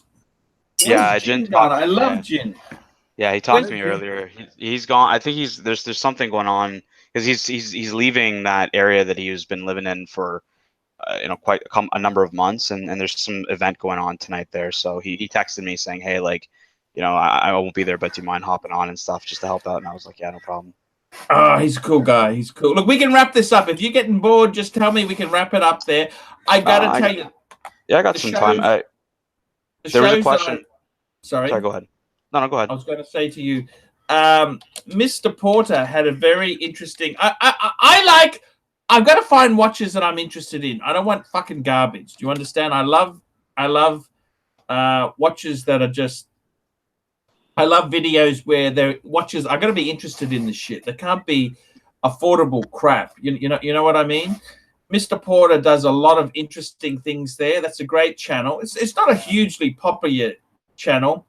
There was a video there called "The Man Who Sold the Most Expensive Watch," and they also looked at this was the auctioneer. That was a great video.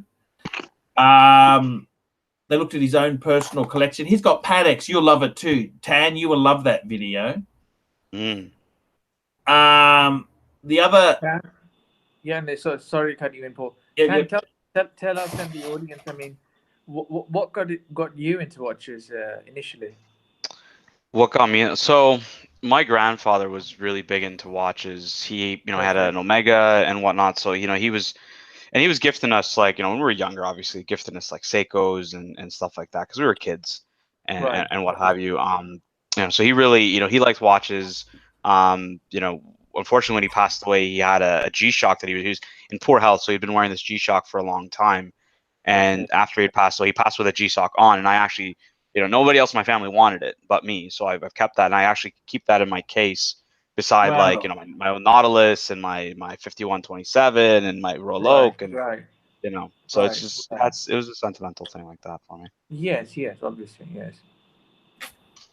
Before you guys came on, we were just talking. Archie just asked me about my grandfather, and he's not into watches, but he has those vintage Omegas from the 60s and 70s. Yeah, it's a sentimental thing. My grandfather, but no, he wouldn't let anyone touch his watches or anything for that matter. Yeah, and we all know.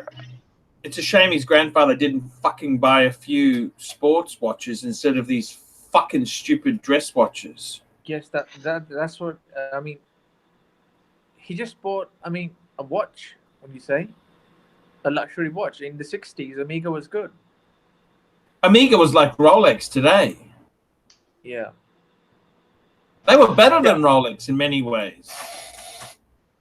You know, when we talk about the the dress watch being out, I mean it is, but I mean Lange is very popular, and it's all dress watches, right? They're all dress watches in that range, right? Like, and very popular. It's again, it's what's popular, who's it popular with. People who have are kind of going upstream. They're gonna buy, they're gonna buy at least one of these dress watches. And I mean, Archie, you said dress watch shouldn't have a date. It should be a precious metal, should be manual wind, right? Like the 5100.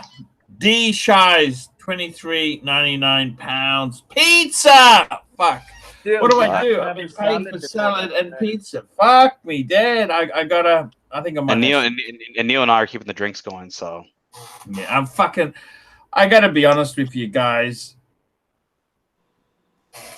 This diet thing, right? I'm gonna reboot. I'm gonna do a very serious diet. I'm gonna do this when Can we wait until I have the court case finished? Yeah, I mean, you could just revert to. Because that's gonna drag on for years. You could just revert to vodka waters if you're trying to count the calories. No, he has. That's bad for your liver. You know that? You're Ukrainian. You can handle vodka water. Okay. So tell me this, Tan. I was really interested. How old are you, Tan? You're quite a young guy, aren't you? Like you're in your 30s. Yeah, I'm 36. So your grandfather was the one who got you into watches. Is that correct? That's right. Yeah. So he had an Omega, for a number of years and whatnot, and an old Seamaster.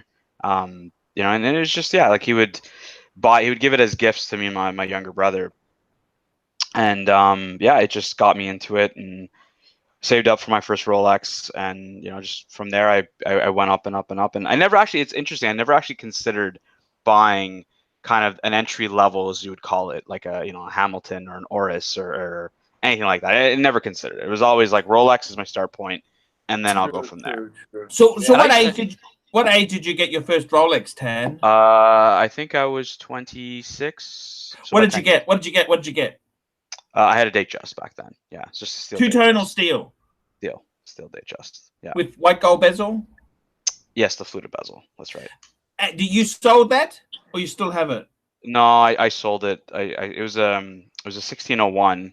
I sold that a while back and what have you, and then I got the Datejust 2, which I was going to give to my grandfather, who ended up passing away. So I kept that Datejust 2, and it's still in my collection. And then from there, I mean, I've had a Batman, I've had the Hulk, obviously, Polar Explorer, a Black Dial Explorer 2. I've had a red sub, I've had a ceramic sub. I've had the 16710 GMT. So I've had a lot of different sport model Rolexes. Cool, Leo, 1999. Paul, you need to lose weight, my friend, and I'm going to be pissed if you don't. I'm giving you by the end of July, or I hold back super. Actually, okay, I tell you what. Seriously, let's not fuck around. When I come back from this paid Blue Velvet gig, we're going to start weight loss, okay? Now, if I'm going to start the reboot, it means I cannot drink any alcohol. There's no pizza. Occasionally, you can drink alcohol, though. I can't. I'm just a glutton. I just can't just drink one, okay? I need to not drink any. So I'm going to actually, that's what I'm going to do. Mad Max 888, hello AC3 Tan, how's it going? Thoughts on the pre-owned? I gotta say, Mad Max 888, I fucking had videos when I took the family out to Vietnamese, and I fucking deleted it by mistake. I am so sorry. What's your thoughts on a pre-owned Breitling chronomat with B01 movement? I love the B01, but I'd prefer to get the Navitimer with the B01 movement. Yeah, I agree. If you're looking at a chronograph, from Breitling, it's got to be the Navitimer. It's the icon, right? Like if you're looking at Breitling, and I fundamentally disagree with Archie having the Super Ocean Heritage too, where if he's going one watch per brand, I'm shocked that he doesn't have the Navitimer, personally. Okay, fair call. Because the Navitimer is supposed to be the icon of that Breitling range, right? Yeah, well, it's just the most iconic Breitling ever made. I mean, that's what it is, really. It's just amazing. Did I miss a super chat? I'm just trying to see there. There was one. You did. Those run underneath the one from Mad Max. Oh yeah. Give a shout out to Grizzly Bear Clooney. Arr! Grizzly Bear Clooney. I love Bear Clooney. That guy sent me a Canadian welcome wagon box. So, and it's unfortunate. I don't know if Bear Clooney has been watching the channel, but he was the one who actually requested the interview to be released. So, you know, Bear, if you're watching and you didn't see the start of the show, maybe watch the recording of it where Archie had actually discussed, obviously no names involved, what was in that clip. Can you believe Teddy Baldassar? He doesn't have the balls to put the video. Just tell fuck. Well, I think it's stupid. I think it's stupid because I don't think there's a case, you know, to do any kind of suing or whatever they want to do. And if you're not happy, just cut that little section out. But Teddy's exactly what you did. And it's actually funny because when you put the music, when you do the impression of who you're talking about, is absolutely gold. Hey, that's purely coincidental, fuckers. That is purely coincidental. Okay, Paul, I want you to answer this. And Stephen K says, Hisham Habib, I'm trying to work out whether you are British or Indian. You're Indian for sure. Your accent is educated university, has a tinge of Indian in it. Lol. Definitely Indian. I am Indian.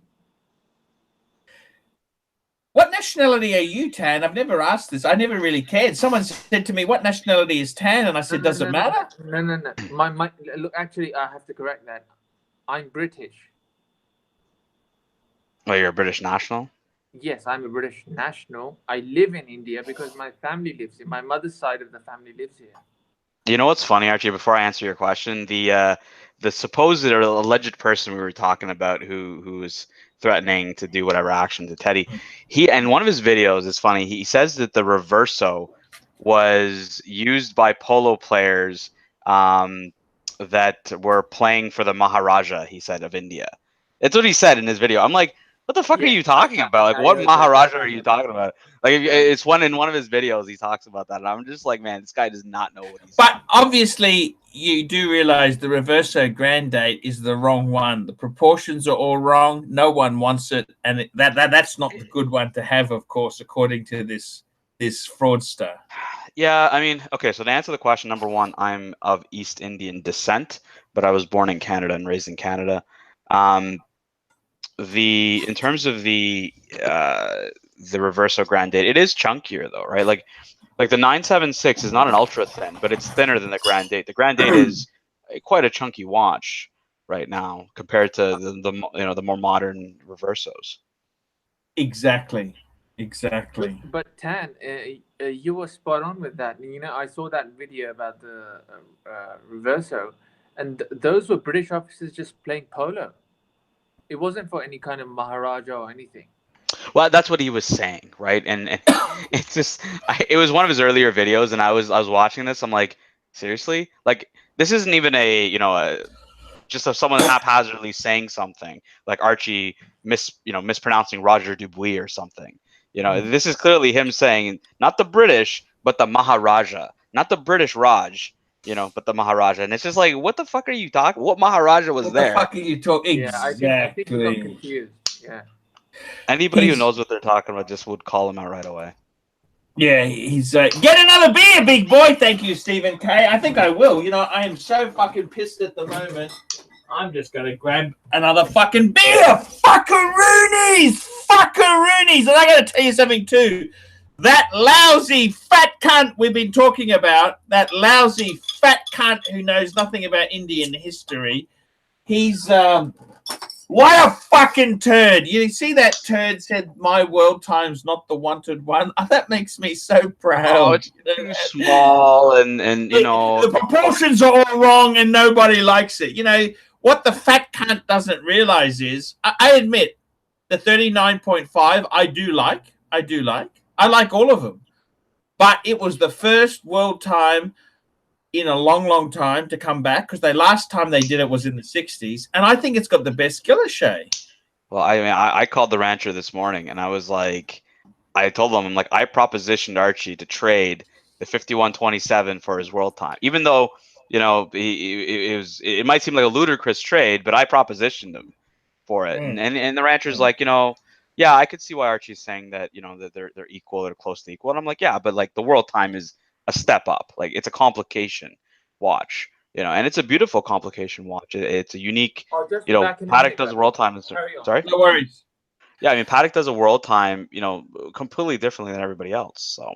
Well, I mean, the truth is, that was actually a dream. That was a grail for me. In the this is the funny thing, Tan, is that I remember in the early 2000s, I was dreaming, what would I buy if I had all this money? You know, like you say to yourself, I'd buy myself a Porsche 911 Turbo. You'd buy this, you'd buy that.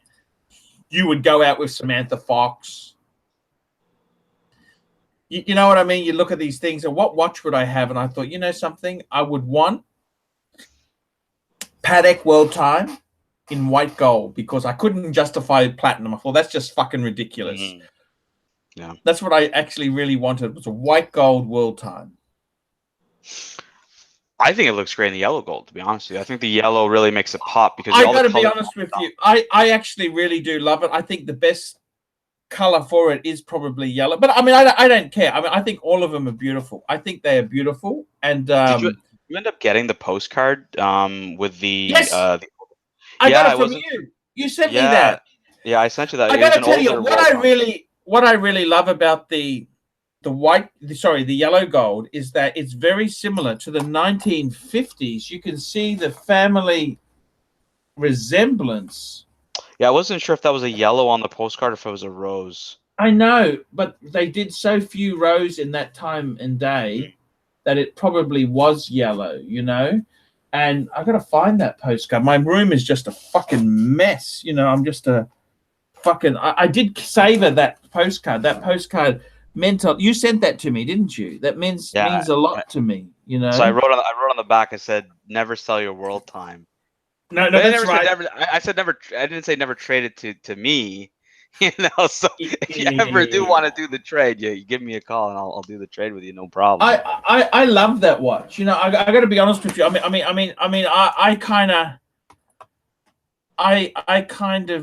think every man. I got to be honest with you. Like, I want a 5196, but I would never ever sell my world time. I've actually sent that off for a service. You know that, don't you?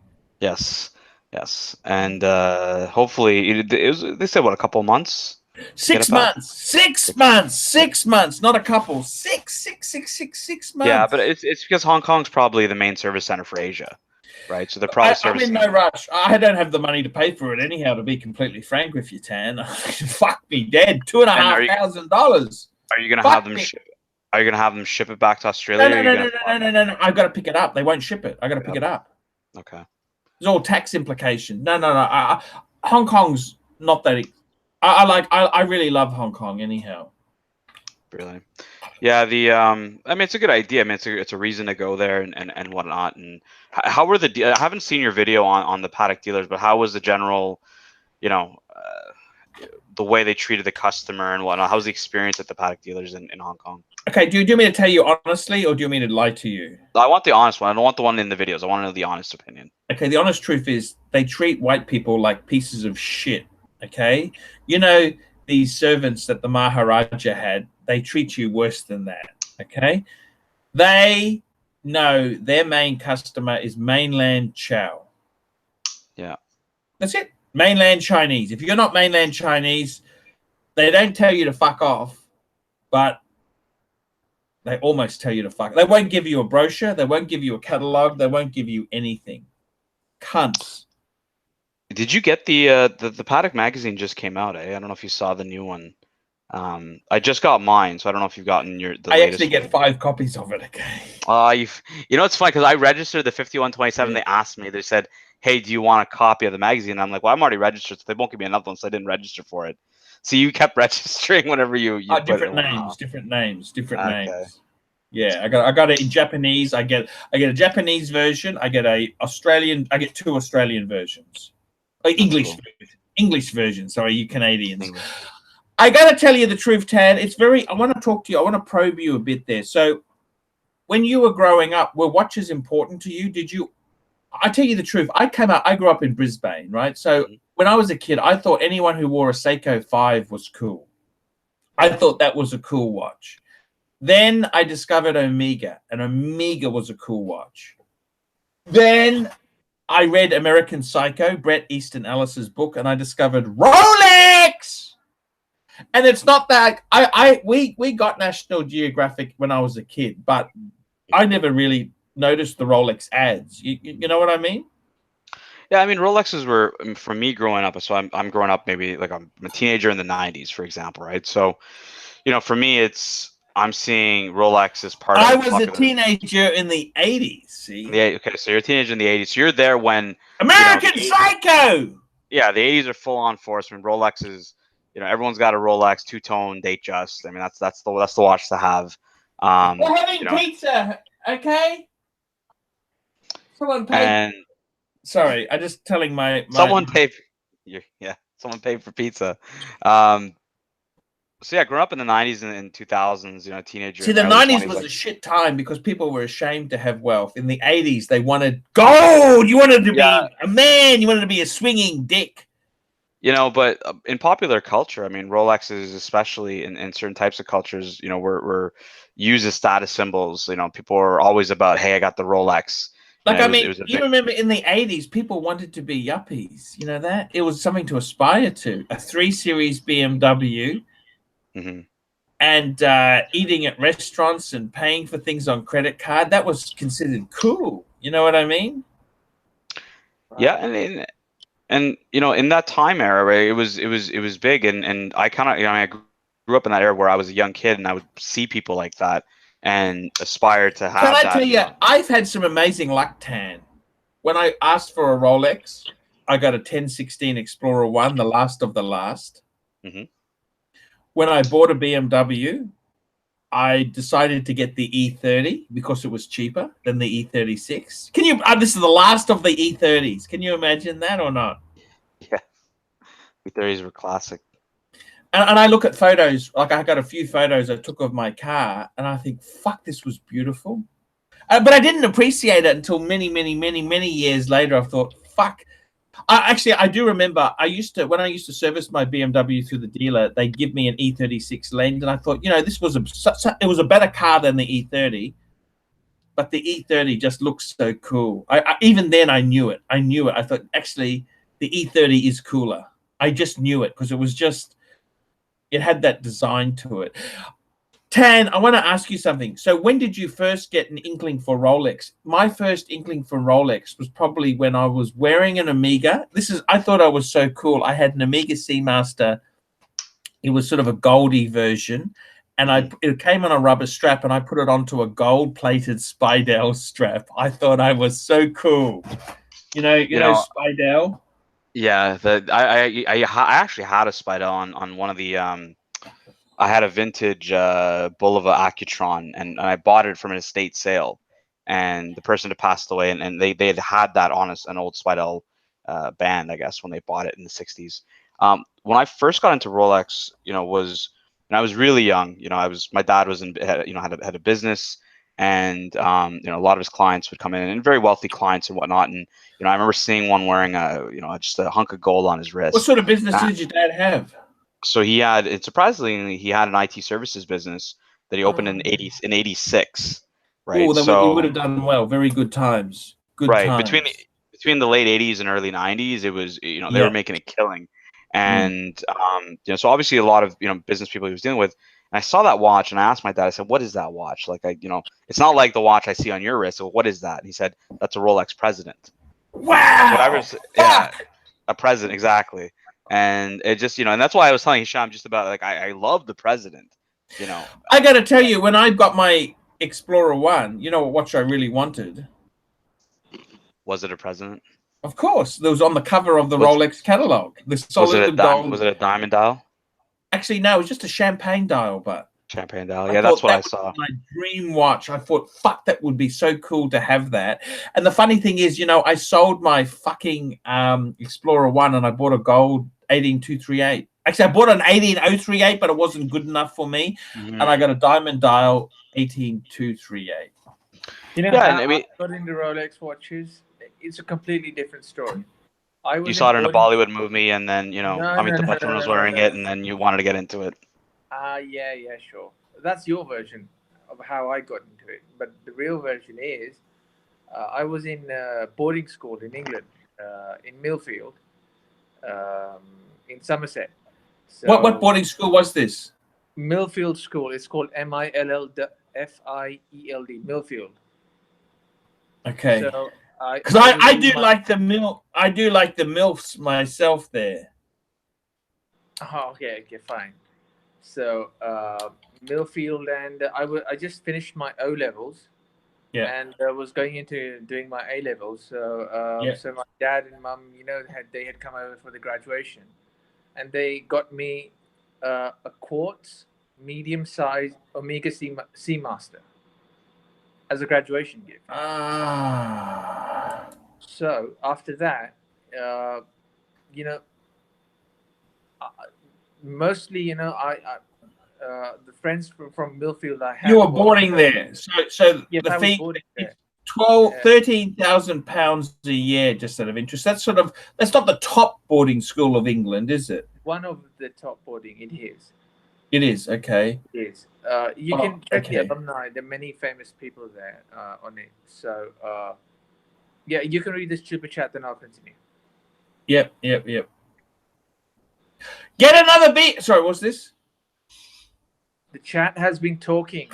We want you to call Clyde, Neo says, for $10.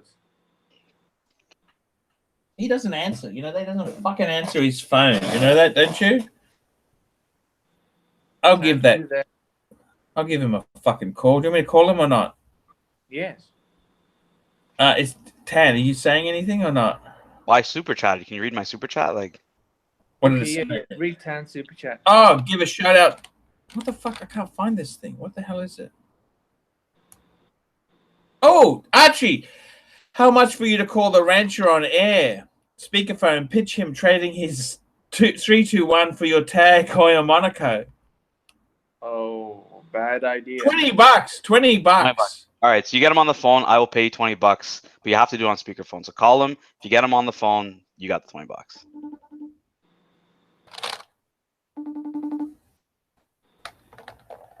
Show it.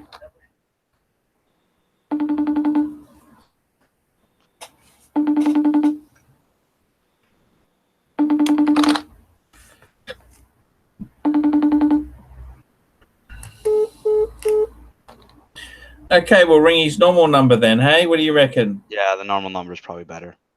Yeah. I ain't afraid to pick up some cash. You know that, don't you? Of course not.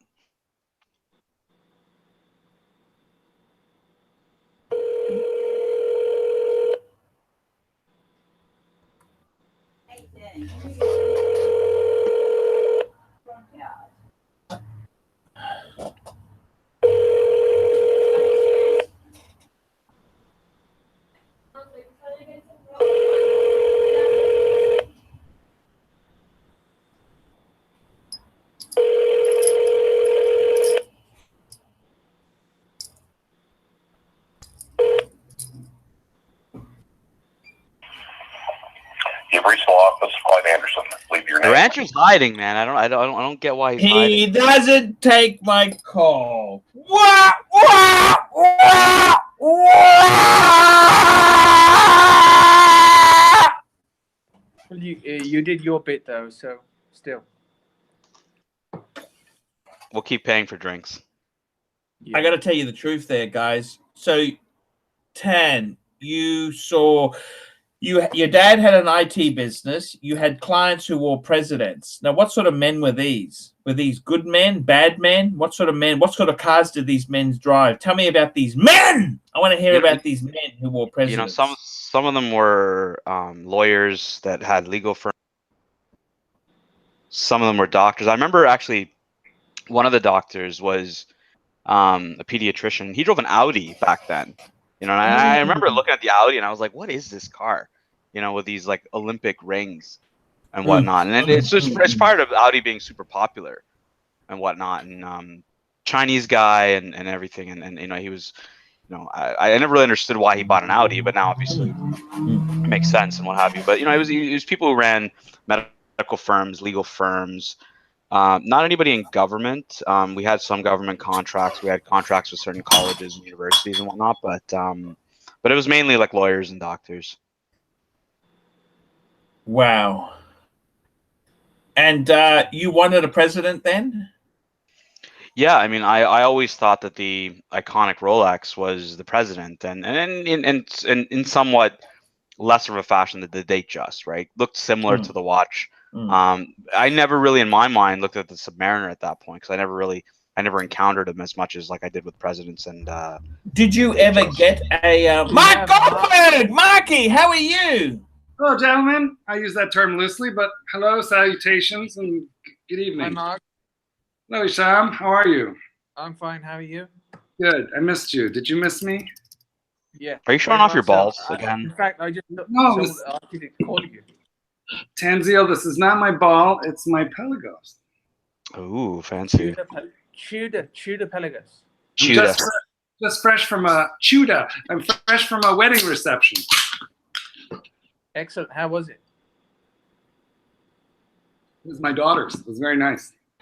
Okay, great. Nice indeed. Marky, You just came back. What did I miss? What did I miss, Paul? We were talking about how we first got into Rolex. Rolex, yeah. And order a salad! Hisham Habib. Order a salad, big boy. No pizza today. Okay. I got to tell you this here, okay? Honestly, okay? I want to talk honestly with you guys. How did you get into Rolex, Mark? When did you first see Rolex as a sign of success and knew you had to have one? I had done rather well with my business. It was 1987, and I just thought, let me buy a me thing. Let me just do something for me. And what car were you driving at the time? I don't know. It was probably a Ford or a Chevy sedan. I wasn't really into nice cars. I had company cars at the time, and I didn't get to pick them. Okay. I had business partners, and they would have gotten a little crappy if I would have bought some kind of like fancy car. But I was doing well with my business, and I bought what was the I Made It watch in 1987. It was a Rolex, and I'm sure you know, because you know my collection, you know which one it was. But the two-tone Datejust. That was the I Made It watch in that year. And boy, am I sorry I didn't buy that $900 or $1,200 steel Rolex, steel Submariner. Come on, Marky, keep up with the super chats here. You're running the show now. Okay, I gotta turn them on. Like, it wasn't Stephen K. Mark, if you were to get fisted by the Pontiff after paying him via a blue velvet gig, I don't even know what that means.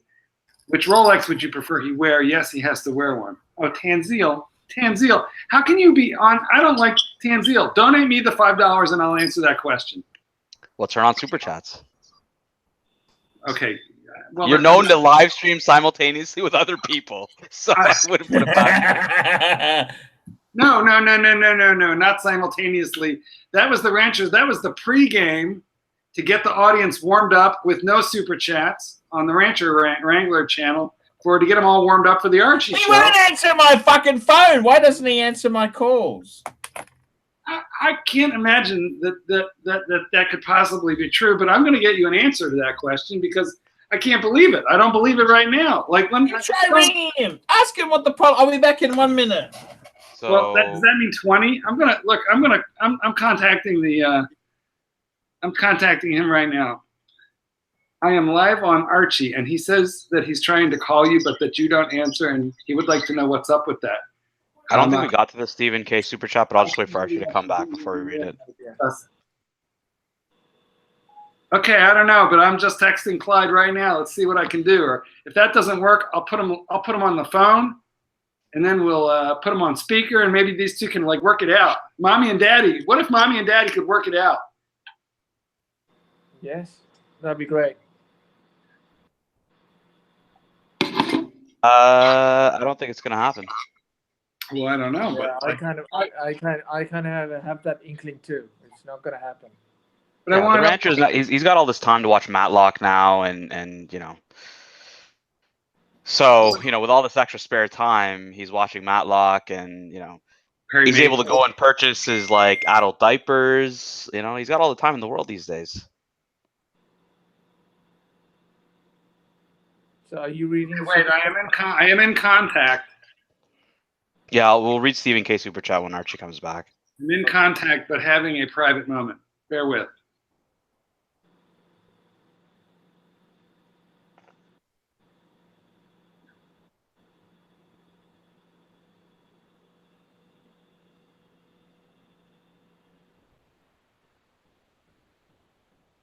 There's a Golden Girl marathon on TV, Steve Bo. That's actually good.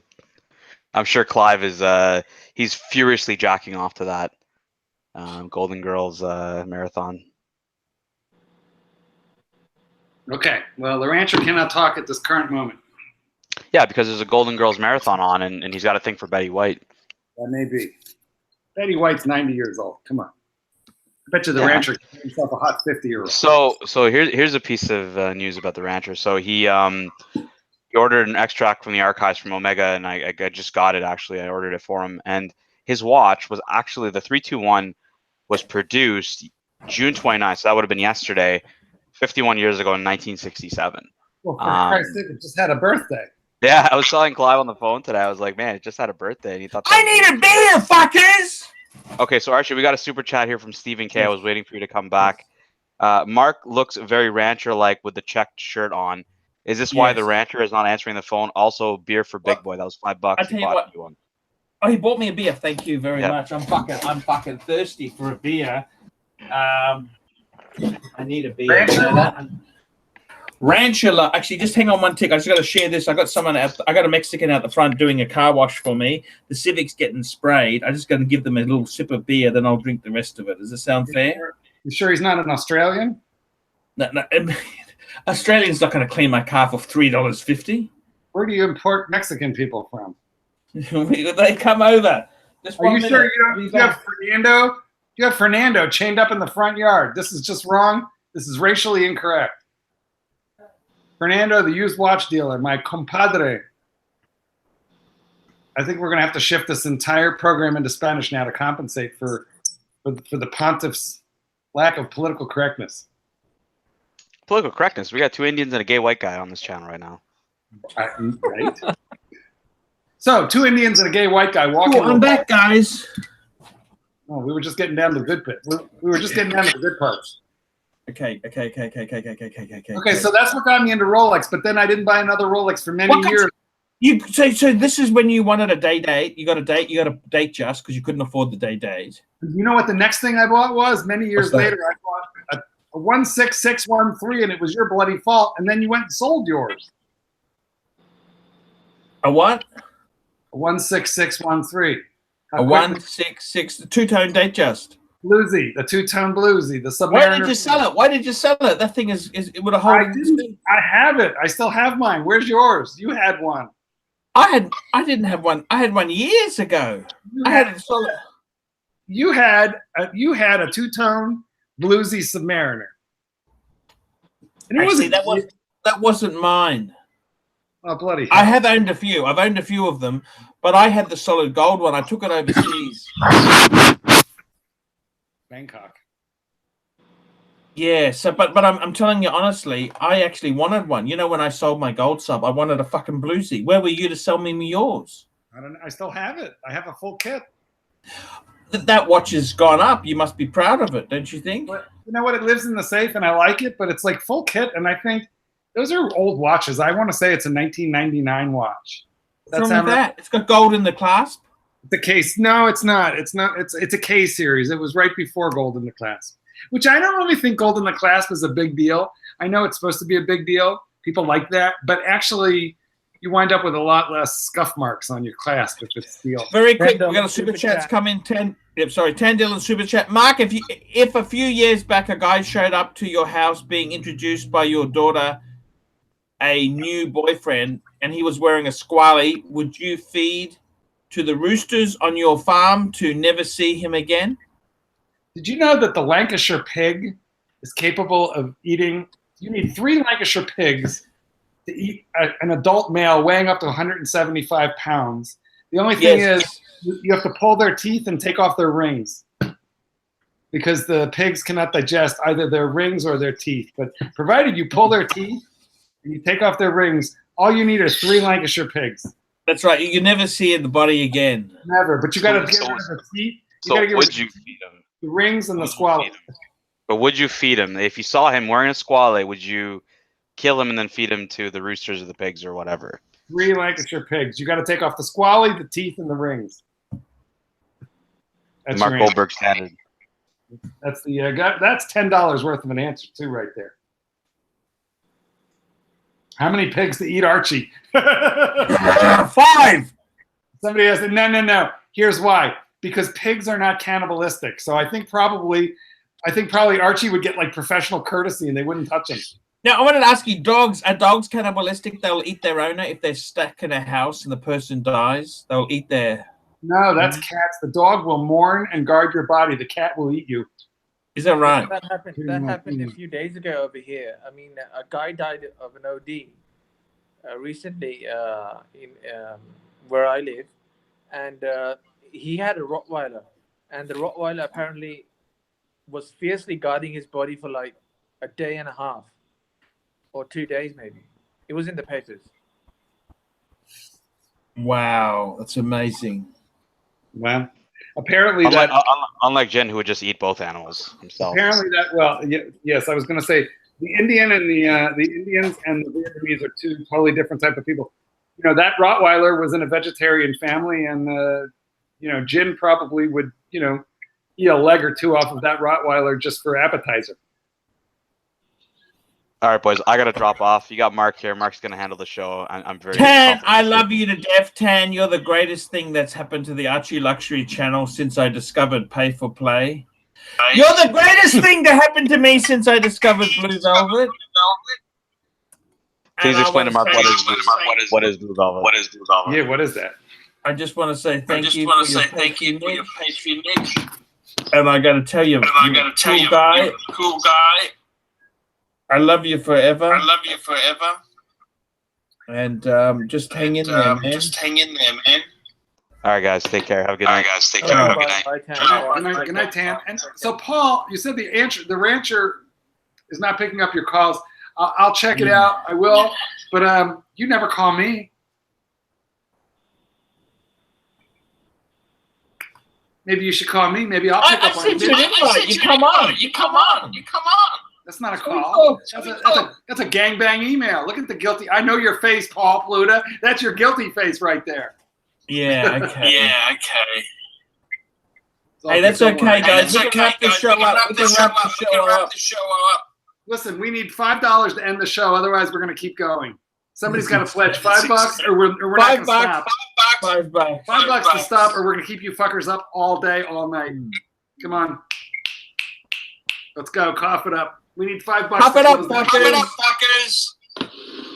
We got time. So I made a video about Steinhardt. Yes, we saw. I saw that. Did you? You know, I think you commented, but there's like a lot. I'm getting a little bit of hate mail about that. $2.